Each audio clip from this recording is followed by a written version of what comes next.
All right, what's up, everyone? Welcome to the capsule. Another week closer to Christmas. We're gonna try and get some Christmas pods sorted out for you guys, so don't worry. I might be saying that too soon because I haven't sorted them out yet. But anyway, the point is, we're here this week with a wonderful guest who has been on before, if you're a regular listener, but not for a while. So, new listeners, I'm going to introduce you to the wonderful Lauren Scott.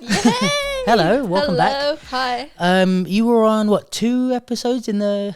I was on, I think it was just before the 50th episode. Or maybe it was, or something. I think you were on for the 50th. With Tally. And then we did one with Lee as well. No, that was it. Just one with Tally. Yeah. First time I met Tally, which is funny because we have like a good relationship now. Sick. Yeah. Oh, that's so nice. So that was less than a year, like maybe 6 months ago. No. More? Yeah. No. Yeah, it was really long. I mean, it was just after Red Bull, which was over a year ago. So it's been a year and a half ago. Yeah, no. It's been a while. Oh yeah, because I've been in this house for a year. Yeah, it's been a while. Holy crap. Lots overdue. happened. Oh my God, we have to talk about so much. Yeah, I was thinking since I last came on, so much has God, I thought it was happened. 6 months ago. Yeah. Okay, damn. So, yeah, you were there when we were at ELD for a few weeks while I was moving into this new studio house. It's nice. But yeah, you've been fucking busy, mate. Jesus. Yeah, it's been pretty mad. I don't even know where to begin with you. So you were... Okay, so wait, when we spoke, when you were on the pod last, do you remember, would you have started at the place? I hadn't yet started at the place, and now I'm in way. second year. Yeah. So this was the summer before you were starting in that September? Yeah, it was just after Red Bull, and just after the Philippines, after I went to Manila. Oh shit, yeah, because we spoke about that. Yeah. Wow. Okay, Yeah. so much has happened Long. in a year and a half. That's crazy. And I hadn't even finished at that point, actually, the Philippines sort of exchange. Yeah. Because we were going into the October, and then the performance, and then, Oh, so then when I came to see that performance, that was after you we had been on the pod. conversation. Wow. Yeah, Okay, yeah, cool. yeah. Damn. Okay, we have a lot to catch up on. So where to begin? So I think it's interesting that you went to the place because we can start there. Okay. Because maybe It's a we good talked about it place. on the last pod, but I don't know how many people have listened to both. And if they do, you'll forgive us. Because it's funny because I remember when we went to that battle in Bournemouth, when I drove. Yeah. It was me, you, Leah, Silk.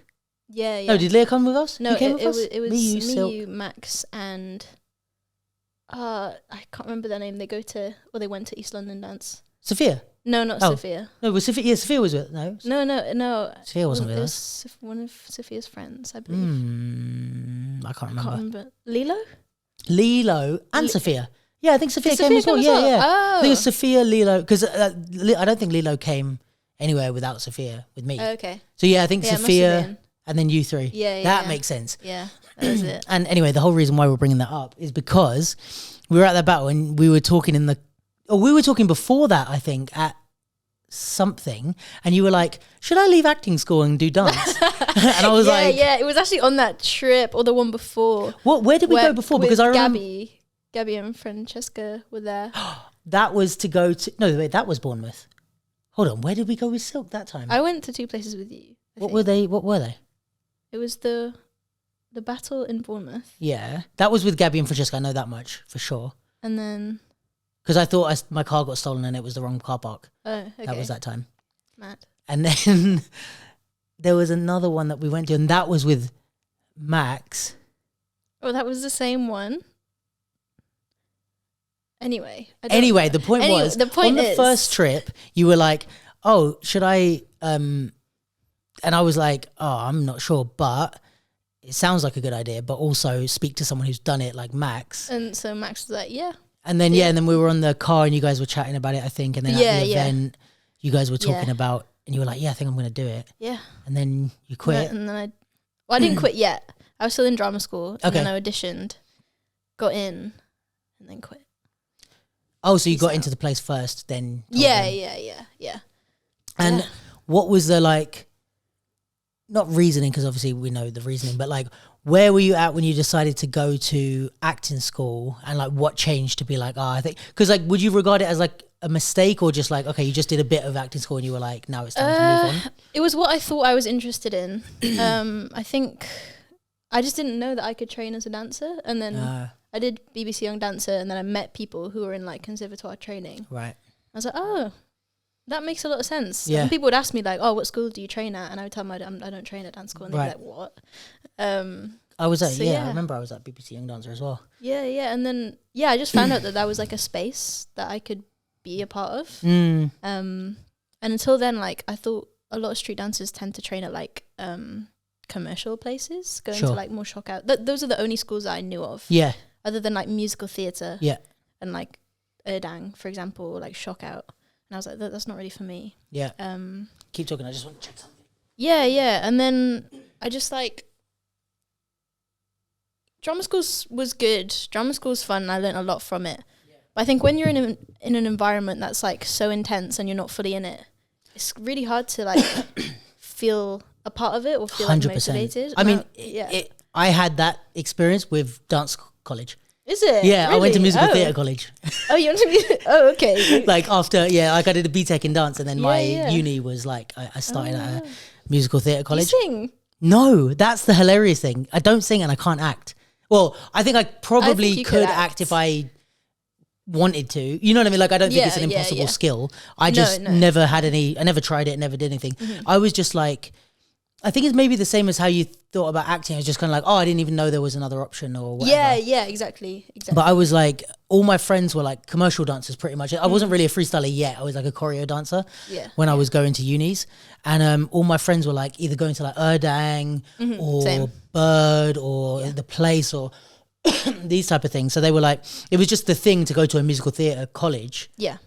So then I went to one and I was just like, oh my God, I hate this. Like, it's crazy.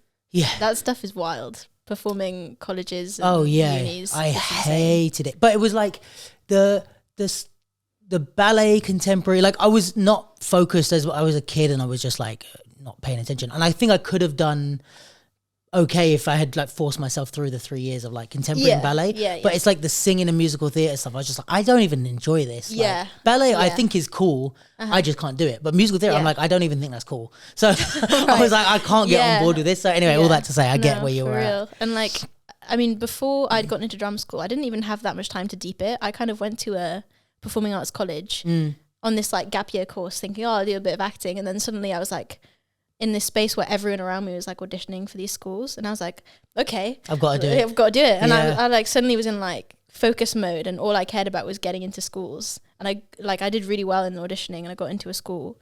And then I got there and I was like, I don't even know if I want to do this. Yeah. Was it straight away you were already questioning it? I mean, yeah, because at that point I had done Young Dancer, so I knew the alternative. Right. But I learned a ton, like all the theatre stuff, and like I do a lot of theatre stuff now. Yeah. And all that training has like somewhat helped. And 100%. Yeah. It's funny, like I feel like I have such parallels with you, because before I did my BTEC in dance, I did a year of music technology. Oh, and I did the same process. Like I just liked music and I was like, oh, it'd be sick to produce music. So went into the year, and in that I was like, that's when I actually started dancing. So I was like skipping college to go. I was like 18 when I started. So then I was like skipping college to go do class and stuff. And then I was like, oh, maybe I should. They had a dance course, so I went and like sat in on a couple of lessons. I was like, oh, maybe I'll switch.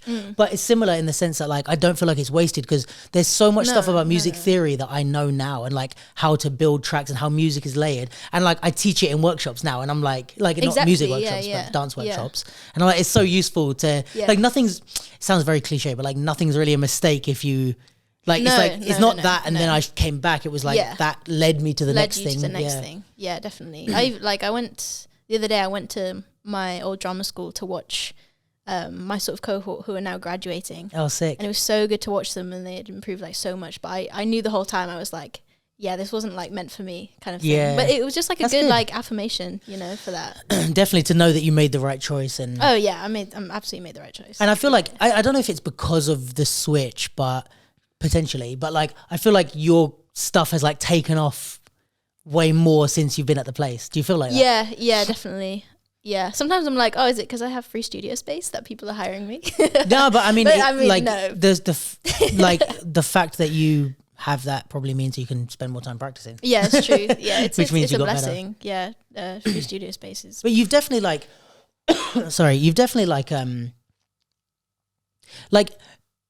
you have got better as a dancer, but also like I feel like you're how do I say that? Like you're becoming your own artist now, which you weren't before. Like not in a bad way, but like as in you were, which a lot of us are / were at some point, is like you were like a dancer in the scene with potential. Yes. Like this is gonna sound really like again cliche, but it's like you were like a dancer in the scene. Now you're Lauren Scott.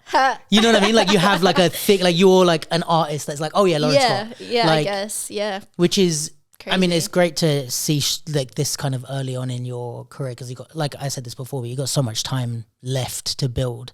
But it's really like, and I don't think you're doing that in a way of like you've tried to like brand yourself. You're just being active and doing not stuff. At all. So you it's just stood kind out. of happened in a way. I feel like I know myself a lot better as an artist and as a person.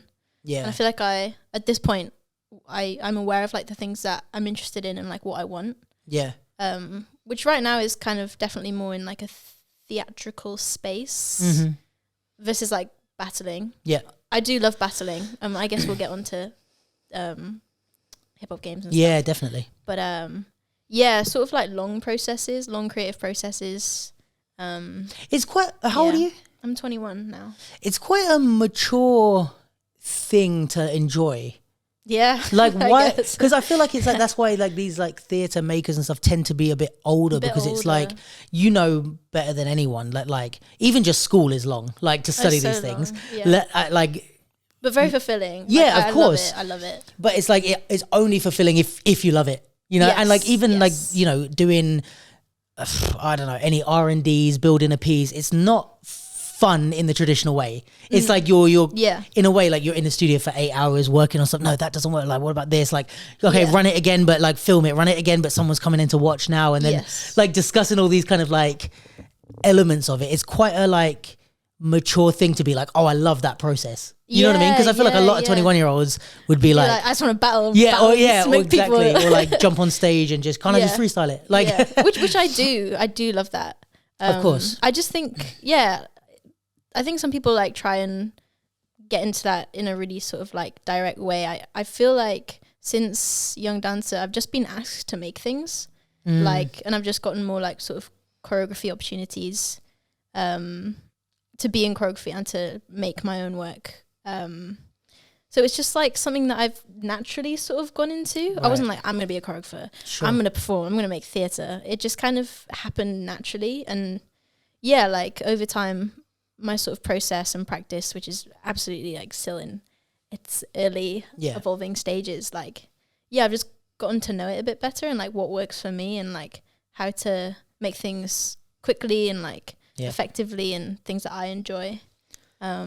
It's a lot of like trial and error. I've found. But it's awesome. I love it. So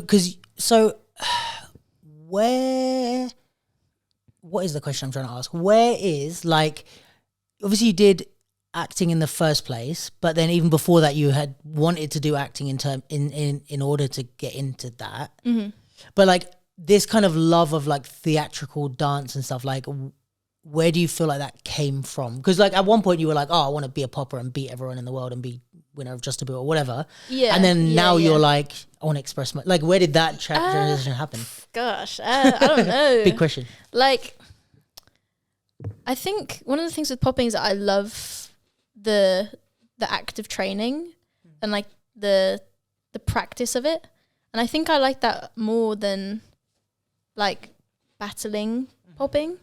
I still love battling popping, but there's something really fulfilling about the practice, and like that's the majority of the time. And if you don't enjoy that, then you know it's true. Kind of But did you always know that? Did you always feel that in the back of your head? Like Okay, that's interesting. I think in my nature, I'm kind of just like I just love spending a lot of time on things and like progression within myself and like the things that I do. Right. I really, really love sort of like analysing and reflecting and all that, which we do a lot of at the place. That's interesting. It comes very naturally to me. Like even before I was told to do it, I feel like I was quite good at it naturally.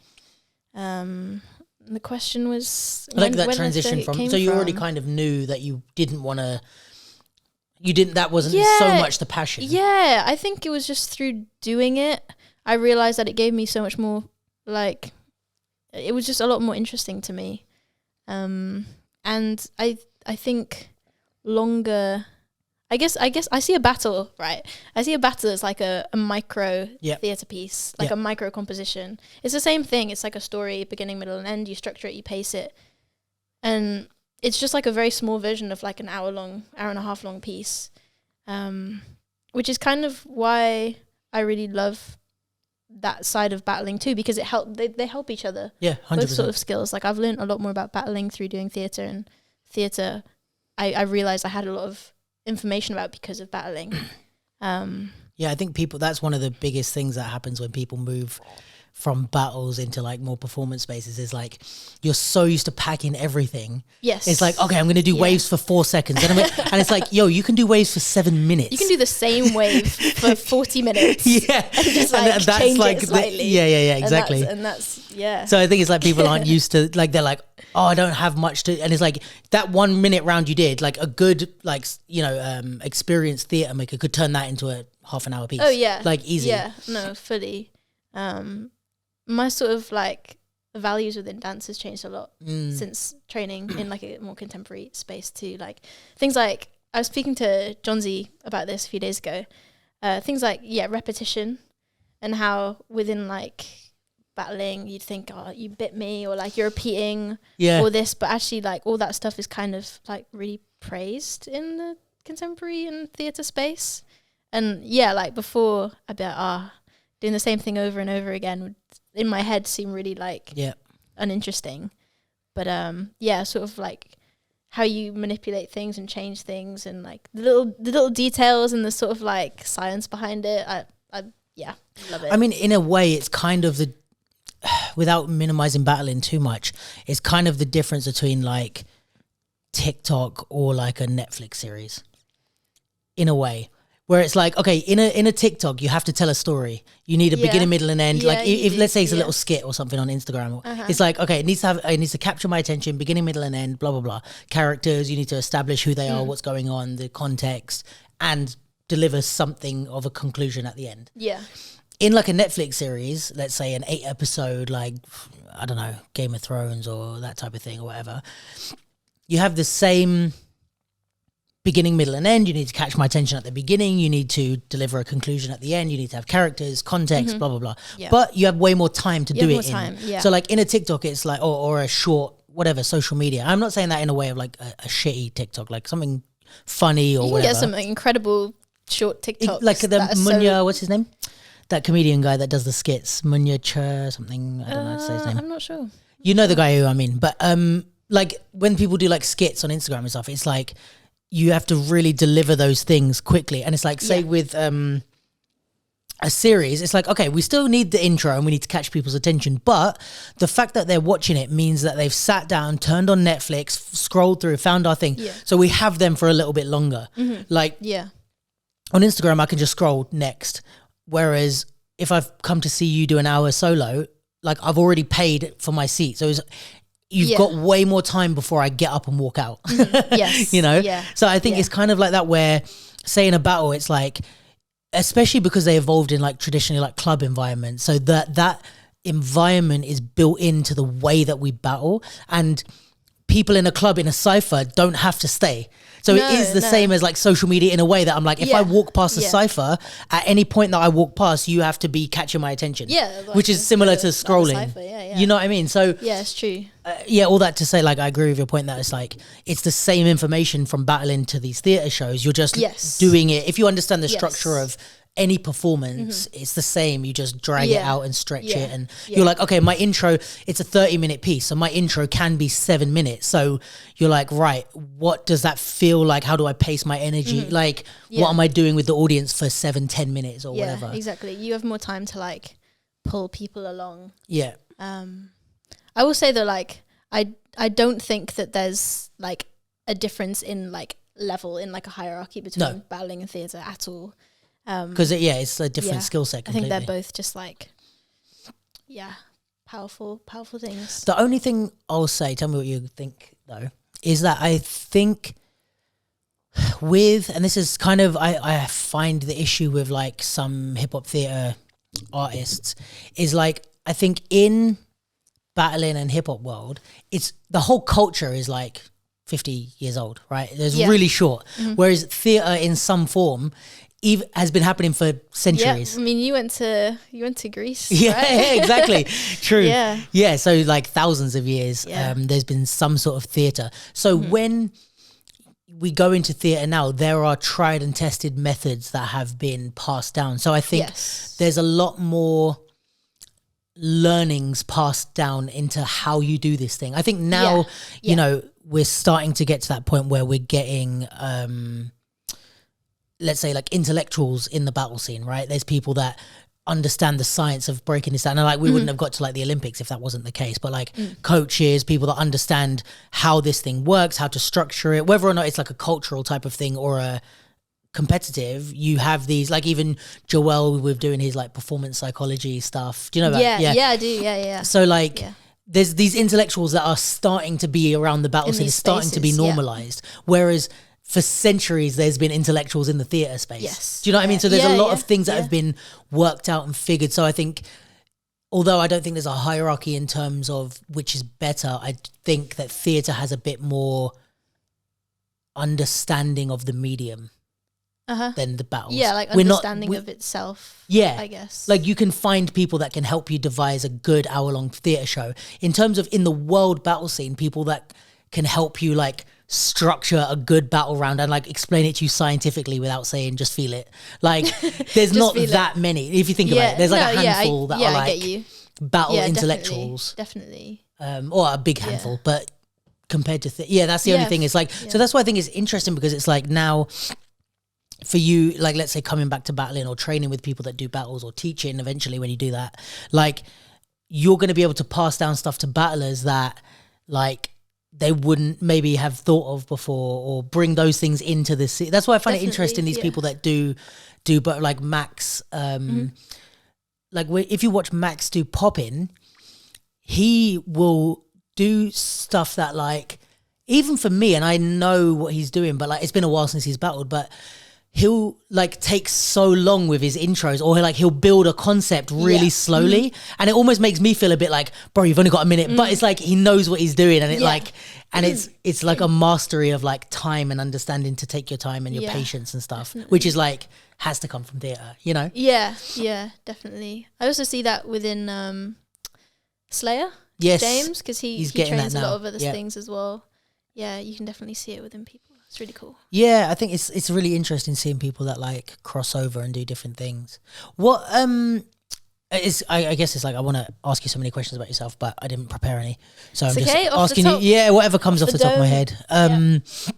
But this is good though, because it's like actual catch up. Like we haven't caught up in ages. We haven't caught up like this in a while. Yeah, it's not for you guys. Sorry, it's just for me and Lauren to chat. But so when you started to transition, like do you have like big things that you learned? Like for example, I remember obviously you started at the place, and then quite early on you did Tally's III thing, which is coming up in February, which was amazing. Can I just like plug that, please? Agreed. Like there's not a whole lot of information about it online. It's quite mysterious, but like a lot of the recommendations and the people that go come from people saying, oh, you should go.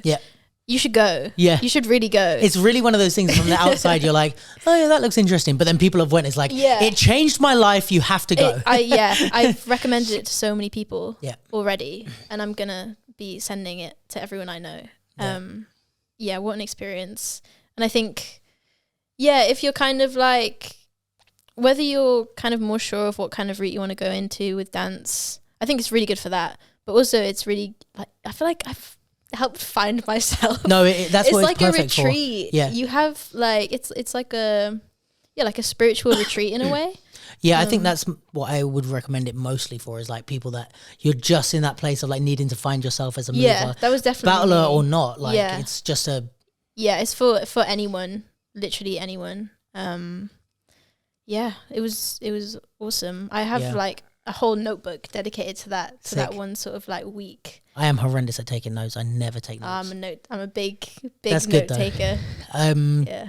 Sorry. So what I was asking you is like, so you did that quite early on after starting at the place, and then like you obviously BBC Young Dancer and these sort of things. So is there some things that have stood out of like, not that you've changed your mind, but like things that you've learned about dance or about movement or about like all that you said, you said something about it a minute ago, like you've I can't remember exactly what you said, but you said something along these lines that like a lot of things have like my values, your values and that's like what you said. What I appreciate in dance. And yeah. things. So do you have like examples of like what changed and like where you learned it or what made you? Yeah. Well, we learn a lot of different like dance practices at the place, and I guess like recently, I've been doing a lot of like release technique. Okay. Which is a lot about like momentum and like body weight, and it's very like about feeling.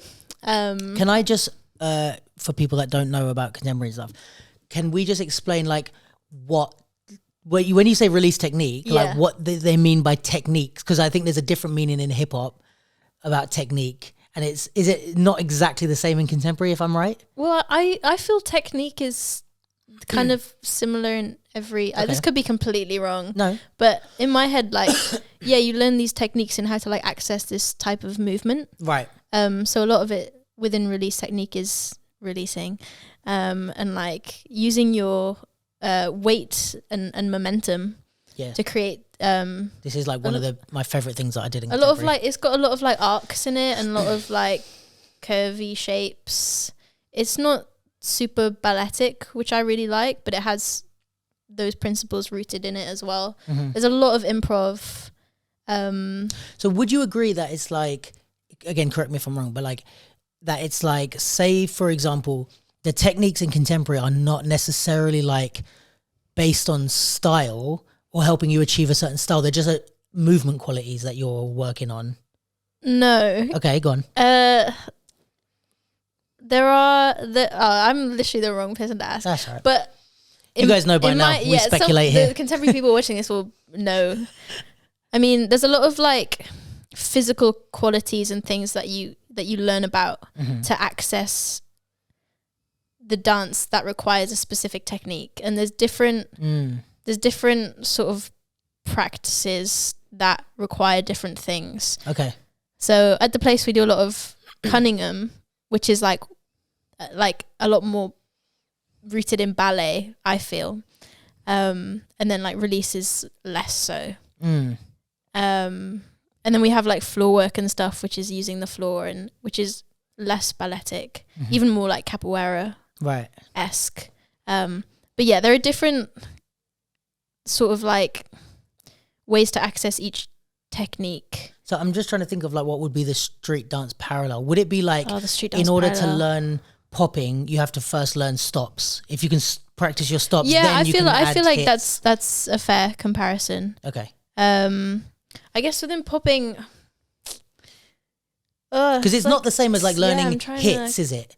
Like that's a very style specific thing to do. Yeah, like you wouldn't really use that type of clean hit in house. Yeah, but you might use stops in house. But and you might, So it's like I think that's fair. It's the underlying movement quality that then helps you to access the technique. Yeah, I mean, ballet is kind of required in a lot of contemporary technique, not all, but so that's like a separate genre. Sure, because contemporary evolved from places within ballet as well. I have a uneducated somewhat theory. This is just an uneducated discussion. Yeah, no, that's that should be the name of this podcast. An uneducated discussion. The capsule. Uneducated people talking for 2 hours. No, just trying our best. No, you're very educated. No, but like I feel like hip hop is that from popping. Like I feel like hip hop is what is the contemporary and like locking and jazz as well. I mean, a lot of the sort of like hip hop forms come from jazz. Yeah. But in the way that like, because even if you watch like Wrecking Shop, have you seen Wrecking Shop? It's an old documentary with all the Elite Force guys in it and stuff. Oh, okay. And I think I've seen clips from it actually on YouTube. You probably, and they're on the stairs? Yeah. Like, so it's like, you watch that and you're like, this is like popping with a little bit of a bounce. Like they're doing like walkouts, yeah. they're doing like that type of stiff stepping movement that feels like popping with a little bit of and it's like you can almost see how like popping came and then when the music changed it like influenced that type of like way of dancing. I don't know if that's actually how it happened, but like it feels like that nowadays where it's like that's why I think people like Omni or Lucia doing hip hop makes so much sense after they've trained popping. Yeah. Because it's like you can really easily loosen up popping and turn it into hip hop. It's harder to go the other way, to go hip hop back into popping. Yeah. But I think it's a ballet contemporary situation. Like a lot of what we value in hip hop comes from popping, I think. Mm-hmm. Yeah. But anyway. Yeah.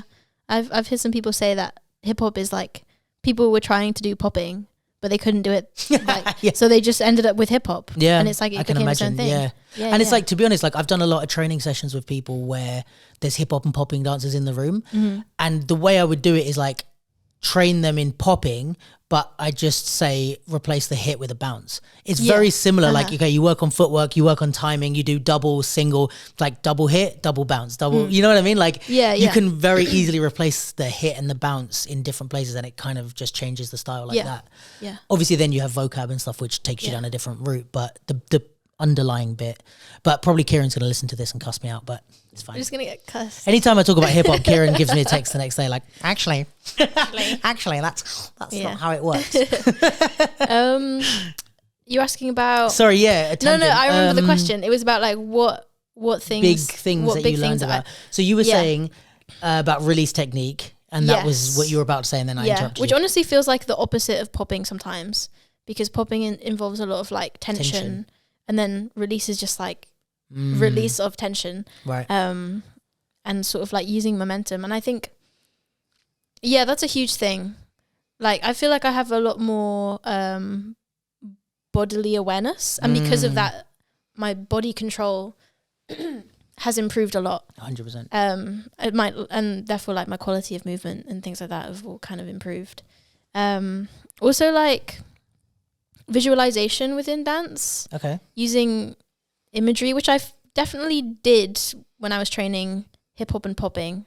I think in popping there's a lot of imagery using like grids for like, or like tutting kind of stuff like that. I see what you mean. But like it pushed it further when I started training because the visualization sort of like instructions that we would have would be a lot more abstract. So we'd have like recently we've had like your body is a paintbrush and you're painting with your foot and using different types of pressures into the floor and it just kind of gets slightly weirder. Right.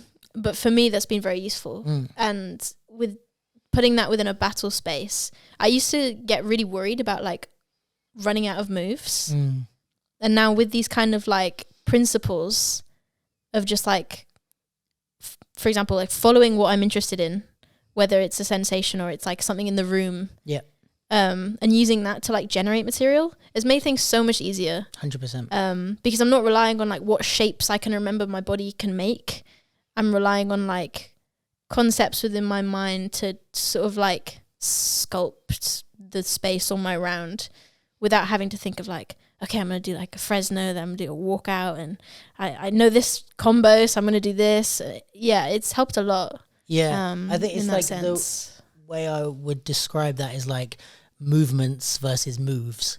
It's like you're doing movements that are never ending. Whereas if you do a move, there's a beginning and end to it. And then once you've done it and that's it. Yeah. Like whereas you could do one movement for 20 minutes. Yeah, definitely. And I've noticed and I've given this advice to like younger people. You don't need more moves. I really don't think that you need an abundance of moves. You definitely need an amount. But once you have some things within your body, it's just how you use it. Yeah. And it's not repeating, depending on how you do it. But like you can have the same shape and literally just play with angles, rotations, qualities, dynamics, levels. And you could play with that for like 20 minutes or more and just in the same, just doing the same thing. And that's actually the more mature approach, I think, is like, who told me this? This was, I think, the first time I heard it articulated in this sort of way was when I was in Germany with like, we went for a meal after a battle. And it was like Jimmy, who else was there? it was like the judges, basically. We were chatting about dance and stuff with the judges, and they were talking about the event that had just happened.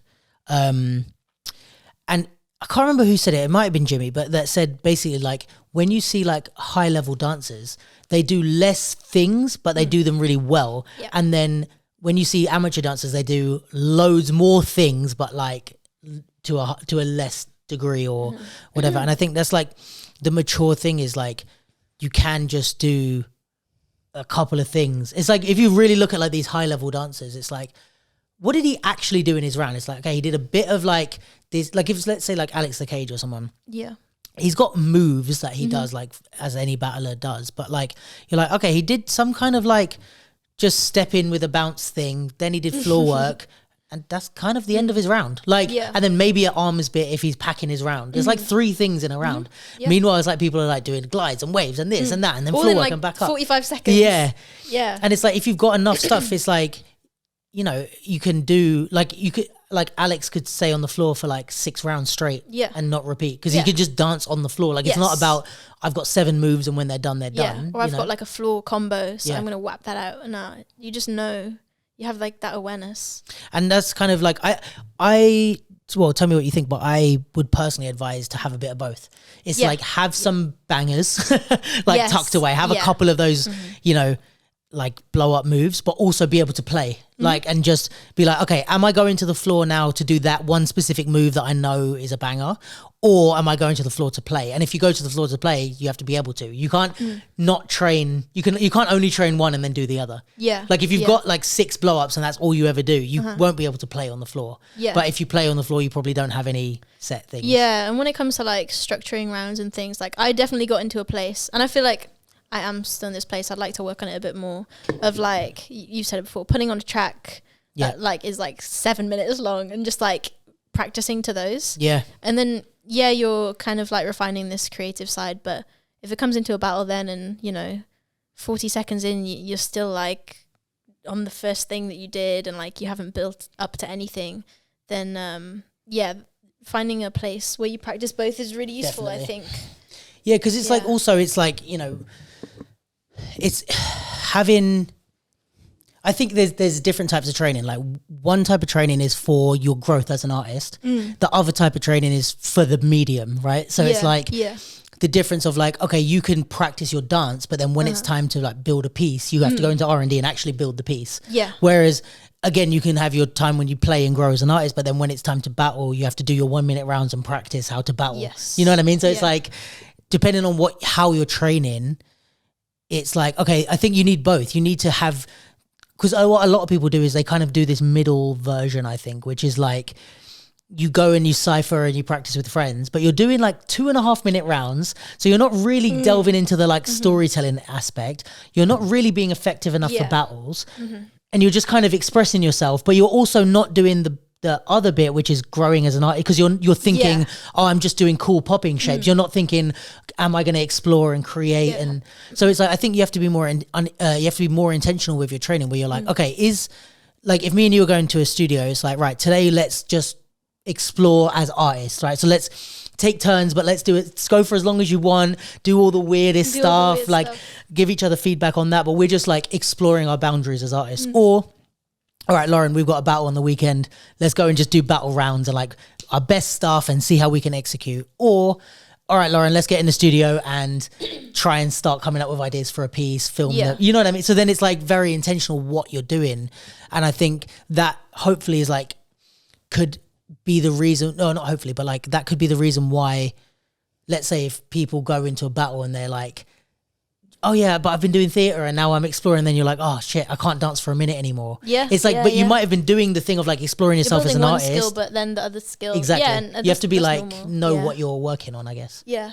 Coming off of that, I have another thing that I've gained a lot from being in training. Learning new ways of learning. Ooh. Like new methods of training. And I think before I went to the place, I thought that the only way to train was to like go in my room, go in a garage, go in a studio, like put on a playlist, mix or a playlist, and just like go rounds and rounds and rounds. And like that was the only way to sort of like get better. Yeah.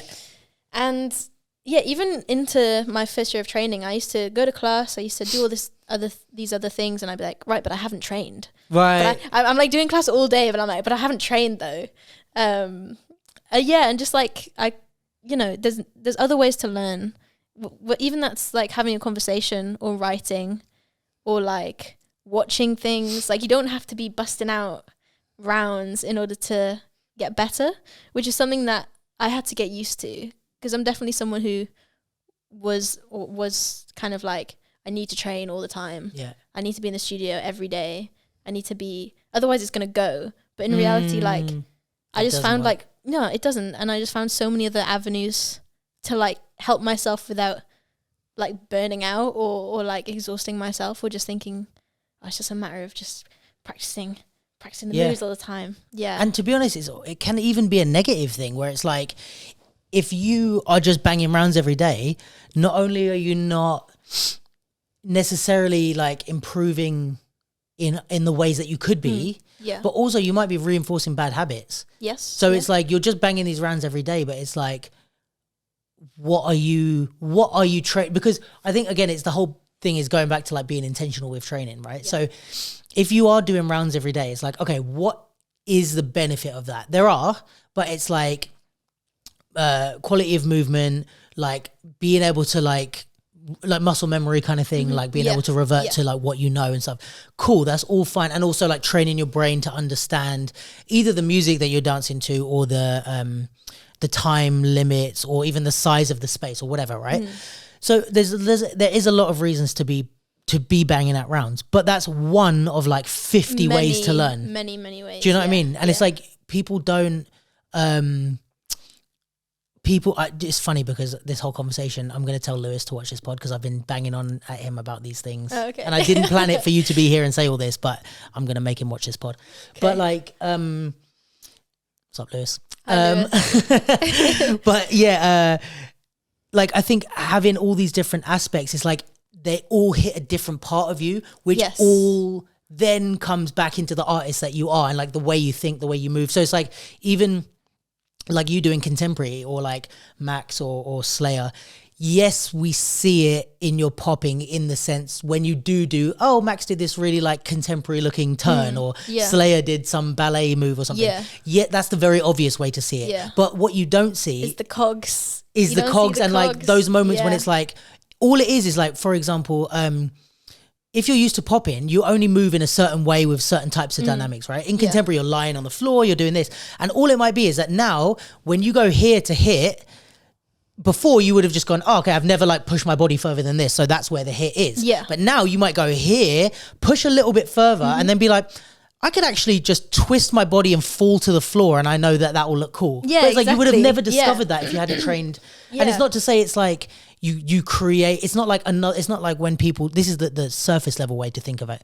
It's like, okay, do breaking in popping, and then they just do like a top rock and hit. Oh no, or like you're just like, you do like a pirouette and you're popping around. Exactly. Like, and that means, look, they do contemporary, and it just brings you more moves. It's not about that. It's about opening your brain. Yeah, like real integration of practices and stuff like that. Yeah. Yeah. And there's a lot of dancers that you wouldn't, like Frankie J studied at the place. At the place, yeah. So and it's Dixon like, as well. And Dixon. Yeah, and I think Ivan. Dixon is a bit more like, you can see the contemporary when he pops though. Yeah. But like, if you take someone like Frankie, when he does house, he doesn't look like a contemporary dancer doing house. No, not at all. Not at all. But I literally watched it happen. Like I knew Frankie before and I knew him after.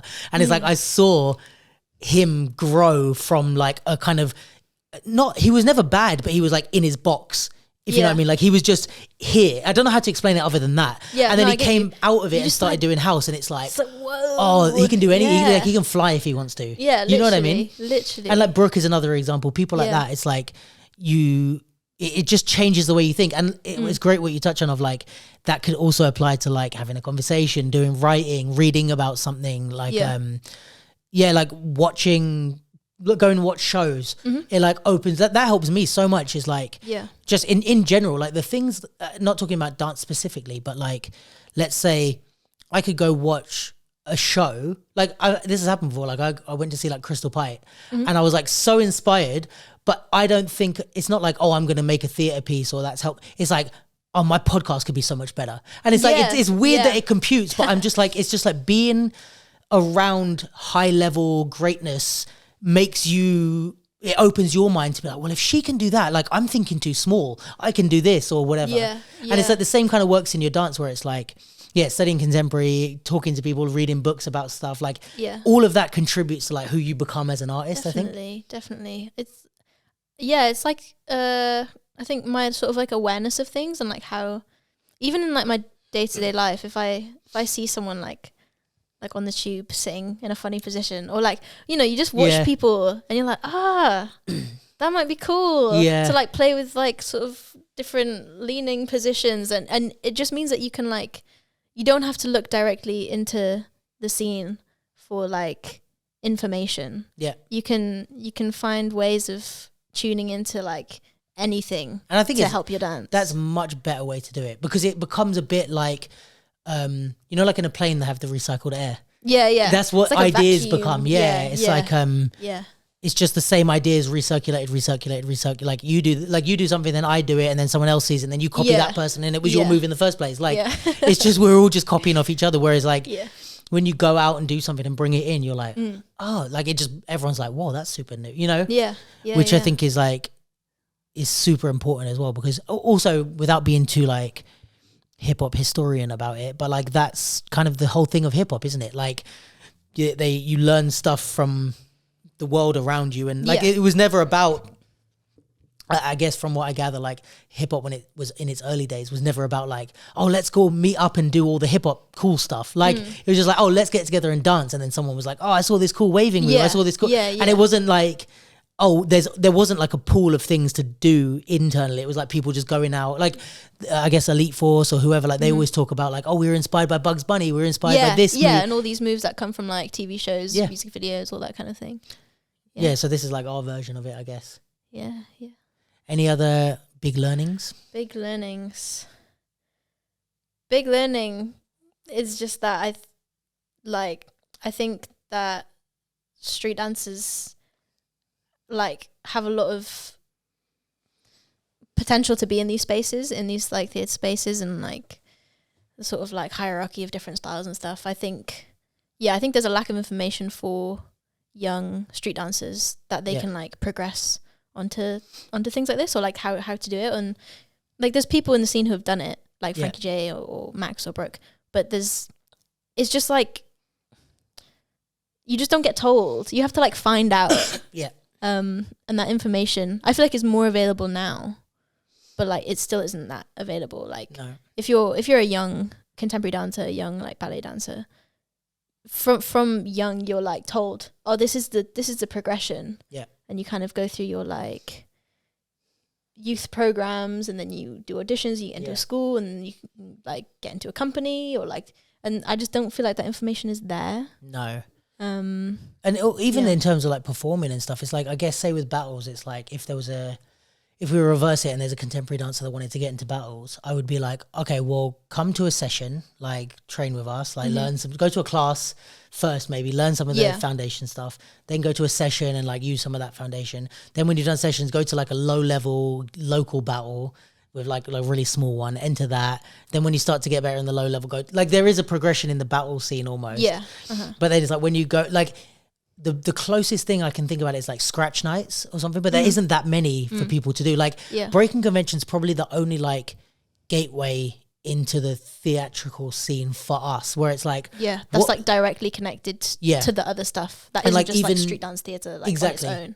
And like open art surgery might be, or even just to the not even, it doesn't even have to be street dance or not street dance, but like the concept of creating your own piece. It's like they'd be like, what? I can do that? Like that's even an option? I thought I could just and where battle, would you know? And where would you go if you're like, for me, I'm like, okay, if I'm advising people to like create their own piece, like if you were starting again and it's like create your own solo, it's like open art surgery or back to the lab, but that's a bit more for established people. So open art surgery, apply for breaking convention main stage and try and do the audition.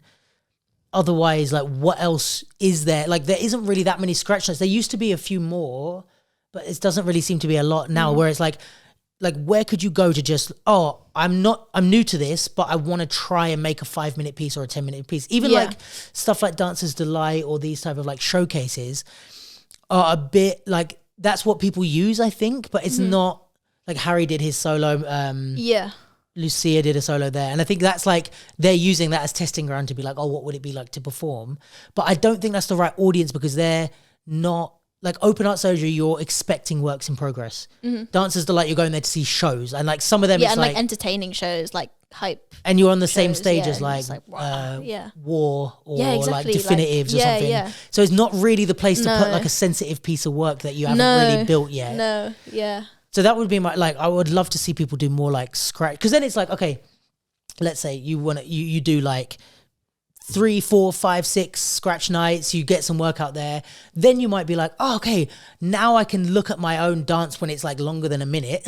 And be like, maybe I do need to go do some contemporary training, or like you would understand and you can compare it to like, I'm 21 doing this like 7-minute piece. Here's a 7-minute piece by like a 14-year-old in the contemporary world. Like, let me compare it, if that makes sense. And it's like, you can, there's, besides like that scratch night thing, you're right. Like, there's not really a progression into that world of like creating work. And there's a lot of dancers that it's like the way they dance. I'm like, I want to see you make a piece. You know? Same. There's so many battlers. I'm like, wow. Like the information that you have within your own like vocabulary and movement. Like if you like had some understanding of like how to build a piece or like how to use what you have for like longer bits of material or like a show or whatever, be crazy. I think insane. I even see like battlers, for example, when they're then told to make a showcase, they can then perhaps like look into more of like the choreo space on like how to do that. And I think, like I said, a lot of the values within contemporary dance and how you use movement is slightly different. And when I see these battlers, I'm like, if you knew like how to like repeat that or like, structure this one idea. I think of like crumpers a lot. Like Gary, I think Gary would be so sick. Like making sort of like longer pieces and like work. I think there's a lot, like even seeing, Lucia did the thing at Dancers Delight. Have you seen it? This year. She did the like NPC thing. And it's like, even with that, it's like, I don't know what she's planning on doing that with that piece or like developing it. This is the other thing that you will know that like a lot of people won't, but it's like, there is almost no piece that is done the first time that you show it. Like, it's like you make it and then you show it and then you make it again and then you show it and then you fix it and you change it. And it's like any piece that goes on stage is like, it's like the 7th iteration of that. You know what I mean? It's like been R&D'd. And so it's like, say with Lucia, like I feel like she made that solo and put it straight on stage, which is fine. But it's like, now imagine if, because it seemed like almost comedic and she had that sort of thing. So I'm like, now imagine you get like a dramaturg or you get like a comedian or someone that understands like comedy theater to come in and work with you on like a 2-week R&D on like it's like you don't know, like she was like, the like, capacity that it has. Exactly. And it's like, I'm like, I can imagine her, I haven't actually spoke to her about that piece, but I can imagine her being like, that was pretty cool. And I'm like, it was pretty cool. Imagine if you like spend a year building it. And it's like, for people, it's like, that's, like we train and then enter a battle on the weekend and we're done. But like to spend months like doing it or like writing the applications, trying to get, it is very long, but it's like really worth it when you develop something that is like a passionate idea, cool. Yeah. But that is like, I agree with you that there's so many battlers that could be. I'm trying to think of who else. Let's name people. Who else would you see that would like make amazing work if they? So we got Gary. I think Lucia could be thrown in there. I mean, Matthew's already done a lot of it. Of course, yeah. But Matthew should do more. Yeah, definitely. Getting back in the theatre world. I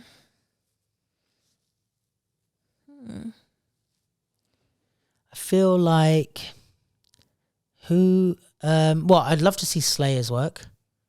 Yeah, me too. He starts making stuff. I think he will. I mean, I don't know. I can imagine. You should. Yeah, James, you should. For sure. Yeah. Who else would be good? I'm trying to think from different places as well.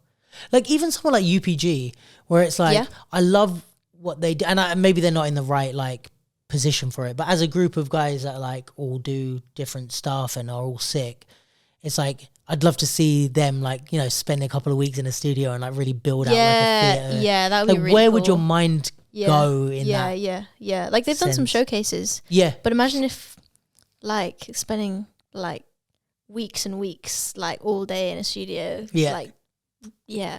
That's the thing. I think some people don't. Yeah. Like, I think you're probably the same as me. Like, I've loved the idea of, like, if someone said to me, can you spend, like, 2 weeks every day, like 9 till 5 or something in the studio building something, that's like, that's sick. dream come true. But I know some people that would hate that. That's like boring and long. But it's, I think like when you realize what you can produce from that, it's like really cool. It's really cool. Yeah. Really, really cool. So what else? Do you want to tell me about hip hop games? Yeah, I'll tell you what is games. So I don't know much about what happened. I saw you posting about it, and I saw that. What else did I see? Oh, you did another battle while we were there. Yes, yeah. So it was. So tell Friday, me Saturday. The whole thing. The whole thing. So. And have cookies if you want. I'll have a cookie and then I'll speak. Okay. So I'll say stuff before them. While Lauren's having a cookie, and I'm also having a cookie. Guys, this is something I can tell you. We are doing a battle with Boy Blue on the 17th. Also, wait, before we even get to that, this weekend, this is your interlude. There are 3 battles this weekend. Friday night, the 9th, is Boba Jam. BL Nat is putting that on. It may already be sold out, so you may be out of luck. Saturday, Reckless Lee is doing a battle at the Samsung Space in King's Cross. Very fancy. Cool. Breaking battle called Last One Standing. Check that out. And then Sunday, there's a 2v2 All-Stars battle, which may be closed for registration by the time this comes out, but it's for Free Your Style's 20th anniversary. So shout out to Free Your Style. We're going to be there. And yeah, you can check those out. And then the next weekend is the 17th. The Sunday the 17th is Capsule and Boy Blue are doing a little battle alongside Boy Blue Showcase in Stratford Circus. It's a hip-hop 1v1 battle. We're literally just doing hip-hop 1v1, so we can do like, we're going to spend loads of time. There won't be any like short rounds or anything. It's going to be all like 1 minute rounds, like maybe 2 rounds per battle, maybe 3. We'll see how we go on the day. But yeah, so if you want to come get some rounds in and have some fun, definitely sign up ASAP because the tickets will sell out. It's not quite a Nike situation, but they will sell out at some point. So yeah, guys, check those out. How you doing on your cookie eating? Okay, I stalled enough. Your turn. Swallowed. So yeah, not last weekend. I mean, like a few days ago, actually. Yeah, last weekend, but a few days ago. I went to Lille. Oh, did you? I didn't know that's where you were. Yeah. Okay. Did you have friends out there? No. Oh, I could have hooked you up with people. Oh, really? Yeah. Oh, okay. There's a few people. Damn. Yeah, I didn't know it was in Lille. Oh, fuck. I'd love to go back. Even. Actually, it was so easy to get to. Yeah, like, it was like did you an get hour coach and a or half, a Eurostar. Oh, right. Yeah. I'm so down. If you want to go back to Lille, I'll go because I got a really good friend Lemzo who's out there. I don't know if you know Lemzo's a popper. Oh, sure Great guy. He's out there and he's got like some students and stuff that are out there. But who else? Jadawi's out there. You know Jadawi, right? OG from Lille, but he's out in Lille, I think. Lemzo's in like a town just off Lille. But yeah, they've got some. They were like, if you see dancers like poppers from Lille, like what the kind of that, not maybe not now, but like Jadawi's generation, like the generation above me. If you see that style, you'll immediately be like, oh, I see where Luke's influences are from. Like even if you see my dance now, like you'll be able to, like my whole beginning career was like mostly people from there that I was like, oh my God, they're so fucking cool. Sick. Jadawi, Pepito, all those guys. But anyway, so you're in Lille. Yeah. And I went with John Z, Jordan Douglas, and Kofi. Sick. And does John Z put you forward for hip hop games? Yeah, well, it was originally supposed to be Paris. Okay. But Paris couldn't do it. So John Z took a bet on me, which was nice because he hasn't seen me battle. Actually, he's only seen me do theatre stuff, and I think but hip hop games is it's like a very theatrical sort of like battle space thing. I would have definitely put my money on you. Me too, you know. Yeah, that is like the ultimate, like, not every dancer can do something like hip hop games. That is a very Lauren Scott niche. Yeah, it was really cool. Yeah, so I'm glad that I was able to convince him that I could do it. But yeah, it was awesome. So we went on the Friday, and there was a battle called Feel the Groove. I think it's called Feel the Groove. Let me just check. Okay. Feel the Groove. Focus on the groove. Focus on the feeling the groove. Feel the focus on the groove. Feeling the groove. Yeah, focus on the groove. Yeah. Which was kind of like, it wasn't a huge battle. It was in a space which is really cool. In Lille, they have this space that's like dedicated to hip hop and hip hop culture. So I think it has like a bunch of different rooms, like for people to practice DJing and dancing and Sick. all the sort of stuff, which is really cool. Nice. And they have loads of events there. And the space was really nice. It was dark. It had lights and everything. Mm-hmm. And yeah, the judges were Feis, Laura Nala, and Joseph Go. Oh, just sick. It's so cool to meet them as well. Lineup. Yeah. And essentially the concept of the battle, which is also kind of theatrical, but less kind of like production-y as the following day. Were they part of the same thing or just two They separate? were both are part of Hip Hop Games. Okay. Which I think was like a weekend thing. Right. But yeah, so Friday was the first part, I think, or the first part we went to. And basically there was top 16 from ciphers, a bit like Groovenometry in that sense. And you'd get a wristband if you got through. Got you. So the judges kind of did that. Me and Jordan made top 16, which was really cool. Sick. And then there was a sort of like semicircle top 16 round where you you have to focus on the groove, believe it or not. But at the time, I like that kind of went over my head.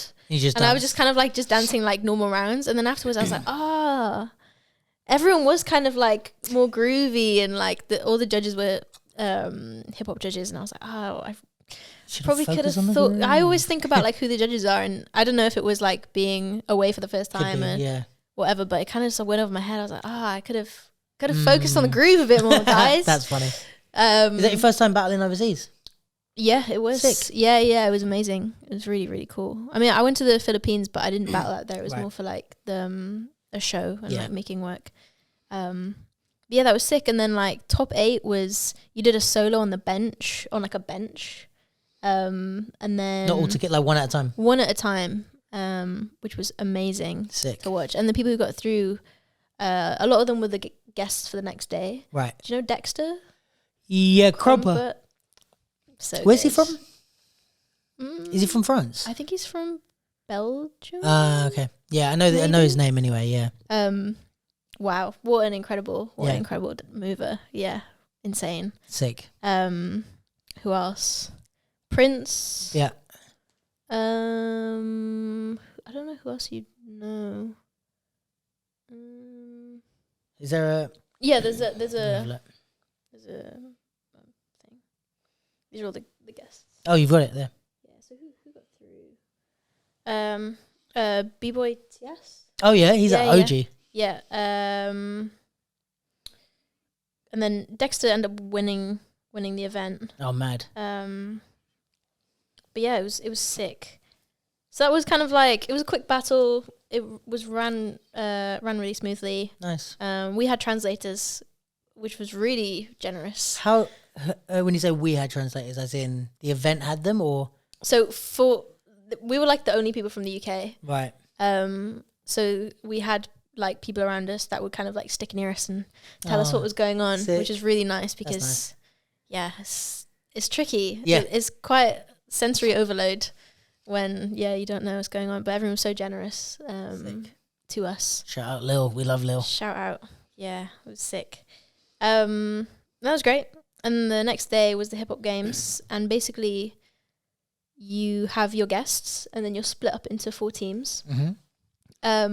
And we were split up based on like sort of like similarities within styles. So there was like a floor work kind of ground-based group who ended up winning. They were sick. It was Link, Kofi, Biscuit, and someone called Petite. Oh, okay. Akum. They were awesome. And then there was like what we called? We were called Flow. And it was me, Prince, Laura Nala, and B-Boy TS. Sick. Which was crazy. How was that experience? Oh, it was crazy. Yeah, it was mad. Yeah, that's a heavy team. These people have decades on me and like so much experience and knowledge. Yeah, it was really sort of like fruitful. The whole thing was awesome. So cool. It was awesome. I was looking around like, what is going on? But yeah, it was great, and like, yeah, they were super supportive. held my own. I felt very comfortable in the space. Yeah. Given that it was there was loads of props, and like it was an exhibition battle. There was like a microphone that me and Prince did like a duet to, which is really cool. There was a whole like scaffolding. I saw on your story, I think. And the whole first half of the battle took place like within the scaffolding, which was awesome. And you could like climb on it, swing on it, and there were loads of like collaborations and exchanges within the space. And this is like on stage for an audience? On stage for a whole audience. It was packed as well. And there was live musicians. There was a spoken word rap artist who was like, they could speak English and French. And they were actually, I think for a few of our rounds, they were like rapping, but like using French and English in the same flow. So they were like rhyming French words with English words. It was very crazy. Very, very good. Nice. And then there was a beatboxer. What else? And it was all on like Wu-Tang samples or like modern music that sampled Wu-Tang, or like the original samples that they used. So it was a whole kind of like concept. There was a referee. And there was with like the mic that came down, and they were like this character the whole time. In case you fouled someone. Yeah, no, literally. And they had a whistle. It was so cool. And there was just like a bunch of like games, basically. It was like a bunch of like. So was it kind of like rounds. Have you seen the battle Nothing to Lose? Where it's like crew, and it's like, okay, you versus them, then them versus that. So you all kind of battle each other. Yeah, and we were able to like pick from each team like who we wanted to battle from the other team. So it's like maybe 2 people, 1 people, 3, like it was all different. Okay. Yeah. But it was sick. What else? What was it like? I guess like what was the difference of like, did you see with dancing with those type of people? Like, was it like, probably, would you say it's like some of the higher level dancers you've been around? Definitely. Yeah. Definitely. The level was so high, like within that sort of like top 16. It was insane and so inspiring. Yeah, like connecting with them and like seeing how those guys moved was very different from the UK. And it was just, it was really cool to kind of like see beyond the space that I know. Yeah. I'm so grateful for that. I think, it was a real boost, and like my desire to continue to like battle overseas has definitely increased. Yeah. Not even for the battling part, but for like meeting people and like learning. So good. I learned so much from just like being there. Yeah. Like on the first day, in the Focus on the Groove battle, it had been like 3 hours, and I was just like absorbing so much like information.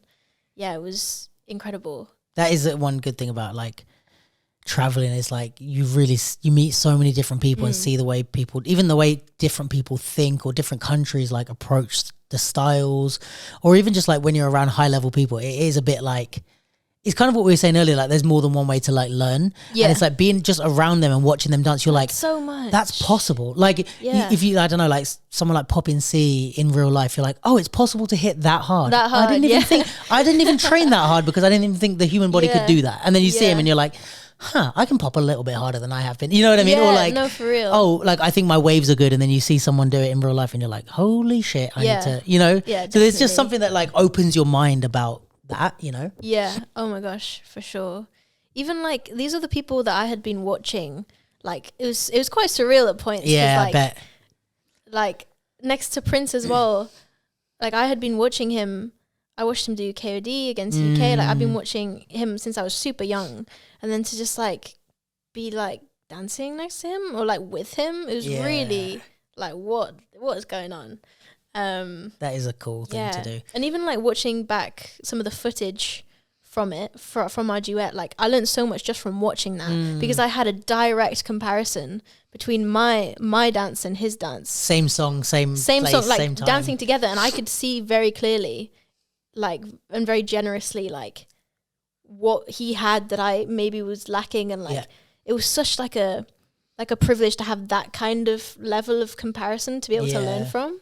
And tell me if you feel like this, but I feel like this is something that I see, or I saw when I was younger with myself or like with other people.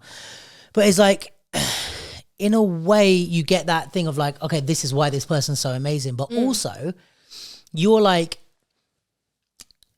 I was on stage with Prince, who's arguably top 10 poppers in the world, right? Yeah. Probably at this point. And you held your own with him and like danced well. And it's like, that's got to do something for your self-confidence as well. It was very affirming. Yeah, because if you're always watching people on YouTube, we have this thing where we sort of like, out of habit, we like idolize people, or like we put them on pedestals. Oh, that person's been on Just Taboo stage, so that means he's a god like that's untouchable. And then when you put yourself, you're like, I'm actually like, he might be better than me, but we're not like, this is not like, you know, Jesus and a mortal person. This is like, exactly. Oh yeah, he's just a little bit better than me. That's possible to reach. Like, you know like I mean? Given the age difference and experience, and like, I was like, wow, this is pretty cool. Yeah. And it's like, if you like, I don't know how old Prince is, but let's say he's like late 20s or something, like 30 maybe. Do you know what I mean? Let's say like, even if we're being generous, I think he's probably nearer my age, but it's like, if now having seen yourself next to Prince, maybe now if I asked you, could you reach that in the next 10 years? You're probably like, yeah, definitely. Do you know what I mean? Whereas before it's like, do you think you'll ever be like a Just Taboo winner? And you might be like, oh, I don't know, that's quite a big, you know what I mean? It's like, definitely. When you see it, you're like, oh yeah, I could do that. Yeah. And like, when I saw the lineup, I was like, what is going on? Like the imposter syndrome, when I was like, what? Someone made a mistake, because it's just mad. Like, you know, you see these people and you're like, what? And even just be in the same space and to be recognized. Like, I went in there, like, in comparison, like a nobody, you know, and like they could have very easily like not acknowledged me, brushed me to the side. You know, everyone spoke French. There were very few of us that spoke English. They could have just been like, just let us do it, whatever. But like the efforts that they made to like, they spoke English when they didn't need to. Which for Parisians is a big compliment. Yeah, I know. Everyone was so kind, and like to get the recognition and to be acknowledged by these people and like praised was really cool. Like, because you know, when you're in the UK, like I'm around the same people that I've always been around. Like I kind of, it's cool. But then to go to a place where like I'm literally a nobody and still be like praised and people are like, you were good, you know? Yeah. I was like, wow, it's not just my friends telling me that I'm good. That's so important. Yeah, to get that feedback externally. And like, I had the same thing with, like, I still have it now, but it's been a long time since I've traveled for battles. But it's like, I used to much prefer battling outside of the UK, because it's like, I think in the UK, people also, not just in the UK, it's like anywhere that you live. So like Parisians in Paris, like wherever. But it's like, when you're around that much, people set sort of expectations of who you are in their head. And it's normal. Like, for example, you're always going to be like a kid to me. Like, I know you're 21 and you're a grown up, but like in my head, I just see you as I see Jay Funk as a kid. Yeah. He's a grown ass man with a car. Like, you know, but I can't help but see him as a kid. So imagine that whole scene doing that, like how they know you kind of, it's hard to break out. And I'm starting to see Jordan as like a grown up, but it's hard. Like I still see him as a younger kid, right? Yeah. So it's like people are always going to do that with you. And then when you go overseas, and it's the same when we have overseas judges that come here. That's why I think that's such a good thing, because you have no choice but to just accept what you see. Yes. You know, so it's like when I used to, let's say, do pop in UK, they'd be like, oh, you look like you're doing your hip hop, but just with a hit, and you need to work on your popping. Okay, fine. That's probably true also. But then when I'd go, they wouldn't be like, if I just did popping at a battle, they wouldn't be like, oh, you look like you're doing hip. They'd just be like, oh, you've got a cool style in popping. And I'm like, oh, like that makes me feel good, because they have no choice but to look at it blank. And I think it's the same with you. It's like, you might have positioned yourself even in your own head of like, okay, I'm from Synergy, like I came up like this, I was never in London, and I'm this, but and these people are better than me. Yeah. And then you go there and people are just seeing you as a good dancer. And it's like, why would I think anything else but, oh yeah, she's sick. Yeah. And for them, they probably didn't even think, they probably weren't going, oh yeah, there's this one girl here, let's be nice to her. They were just like, oh yeah, fucking Tias, there's Prince, Laura. Oh yeah, that girl from the UK, she's sick. There's like, they're just thinking, oh yeah, you're just another good dancer. Yeah, there. yeah. I was in my head. I was definitely like, I'm a baby. Yeah. No, like, you know, I do not belong here or whatever. But no, like, it's true. That was just all kind of like mental like stuff that you stuff that I told myself. Yeah. I was so nervous. I bet. But then when I got into the space, I wasn't nervous. When I saw like how it ran and I understood the concept, but then you're like, prior yeah, to that, I was like so nervous, and I don't get that nervous. No, but it's also this is again, it's like one of the benefits of traveling, you know, is like you get used to dancing outside of your comfort zone. Because now if I said, you know, it's like you go there, do that, and then I said if you immediately came back and did like a battle in the UK, a popping battle where it's I like, think I just feel more confident. Exactly, you'd be like, what? This is nothing. I've been in France where I didn't know anyone by myself doing a dancing with a microphone. Like, you know, it's like, oh, just do a popping battle in the UK. That's nothing. Like, so I think this is a benefit. It like kind of makes you feel more comfortable in your surroundings and your. It puts everything into perspective as well. Yeah, definitely. To be like, oh, well, this isn't that big of a deal because that was a big deal. So now I know what's what, you know. For sure. And you don't put as much pressure on yourself and stuff. But that's sick. I'm so happy to hear. It's nice to have the catch up as well. Anything else been going on? I'm trying to think. You did your piece at London Battle that I saw. Yes, that was lovely. Thank you very much. And I still haven't seen. Oh no, maybe I did see the box one. Did you send me a link? The box one. The Sadler's one. Yeah. I don't remember if I've seen that or not. I don't know. It was recently put on YouTube, but it's still unlisted. Yeah. Because I remember we spoke about it. So long ago now. Yeah. Not even that long ago. I just feel like since then, I've progressed so much. Right. Yeah, I mean, this is always the way. Yeah. But what else? I did Firehouse. I performed the solo that I did. I performed the first version of the solo that I did at Firehouse, and I'm performing it again in March at the place. Oh, for Resolution? No. It's for a sort of like private school thing. So yeah, that would be like you said, like another version of the same thing. Like, and you started it how long? Like by the time you get March, you started it like a year and a half? No. So sorry. So the one at Somerset House is different to the one I did at Sadler's. No, but the one you're gonna do in March is which piece? The box. The one I did at Somerset House. And when did you start that? August. So nearly a year. Well, I mean, like 7 months, like a good amount of time, okay, good chunk of time. Yeah. So that's fun. I'm currently working on a commission, which I'm performing over Christmas. Oh, sick. In Edinburgh, which is cool. For what? It's for like a festival run by someone who used to work at Breaking Convention. Peter. Yeah, Peter. Yeah, yeah. Shout out Peter. Shout out Peter. We love you, Peter. Yeah. So that should be fun. My first time kind of doing like runs. I've never done more than a piece more than like I think twice in a day. Like if you do like tech run and performance. How long is this one? I'm performing it. I think it's like 4 or 5 times a day. It's like in a festival where there's like a constant like stream of audiences. So you outdoor? do it. No, indoor. It's indoor, but it's like in a huge like teepee thing. Right. 5 times a day is a lot. How long's a piece? Oh, it's not long. It's like 7 minutes. Oh, okay. All right. It's fine. not like a long thing, but it's like a solo once every hour kind of thing? Yeah, once every like hour, like a couple of shows a day. But yeah, for me, like I haven't done that before. I usually kind of like prepare, perform, and then kind of like forget about it. Yeah. So that should be fun. Looking forward to keeping myself interested in it. Yeah, it's solo. Yeah. That'd be cool. Because that's also like, I think this is like when I do the stuff with Kieran and Simple Cypher, it's like you'll get to, how many days are you doing it for? Good question. I'm doing it for like 5 days. This is probably so wrong. I'm doing it for a chunk of days, then I have a break, and then I have another chunk of days. But I mean, it's like, let's say a 7-minute piece. If you're doing it that many times over that many days, like you'll get to a point pretty quickly where you don't even have to think about what you're doing, and you can have more fun with it and play. Exactly. I'm interested to see how I keep doing it, how I keep interested in it, and how it will definitely evolve from the first show day to the last. It's like, that's kind of an R&D process in itself. Yeah, it's like performing it that many times. You're like, oh yeah, there's this thing that I always do, and maybe I'll make more of that, or like, you know, that'd be really interesting to see. Yeah. It's cool to work towards like a brief as well. So like it wasn't completely like my own idea from scratch. I obviously like built up what it was, but it was from a concept that they gave me. How much can you tell us about what it was? What was the brief like? It's basically like a sort of like toy inanimate thing that comes to life and just like has a bit of fun.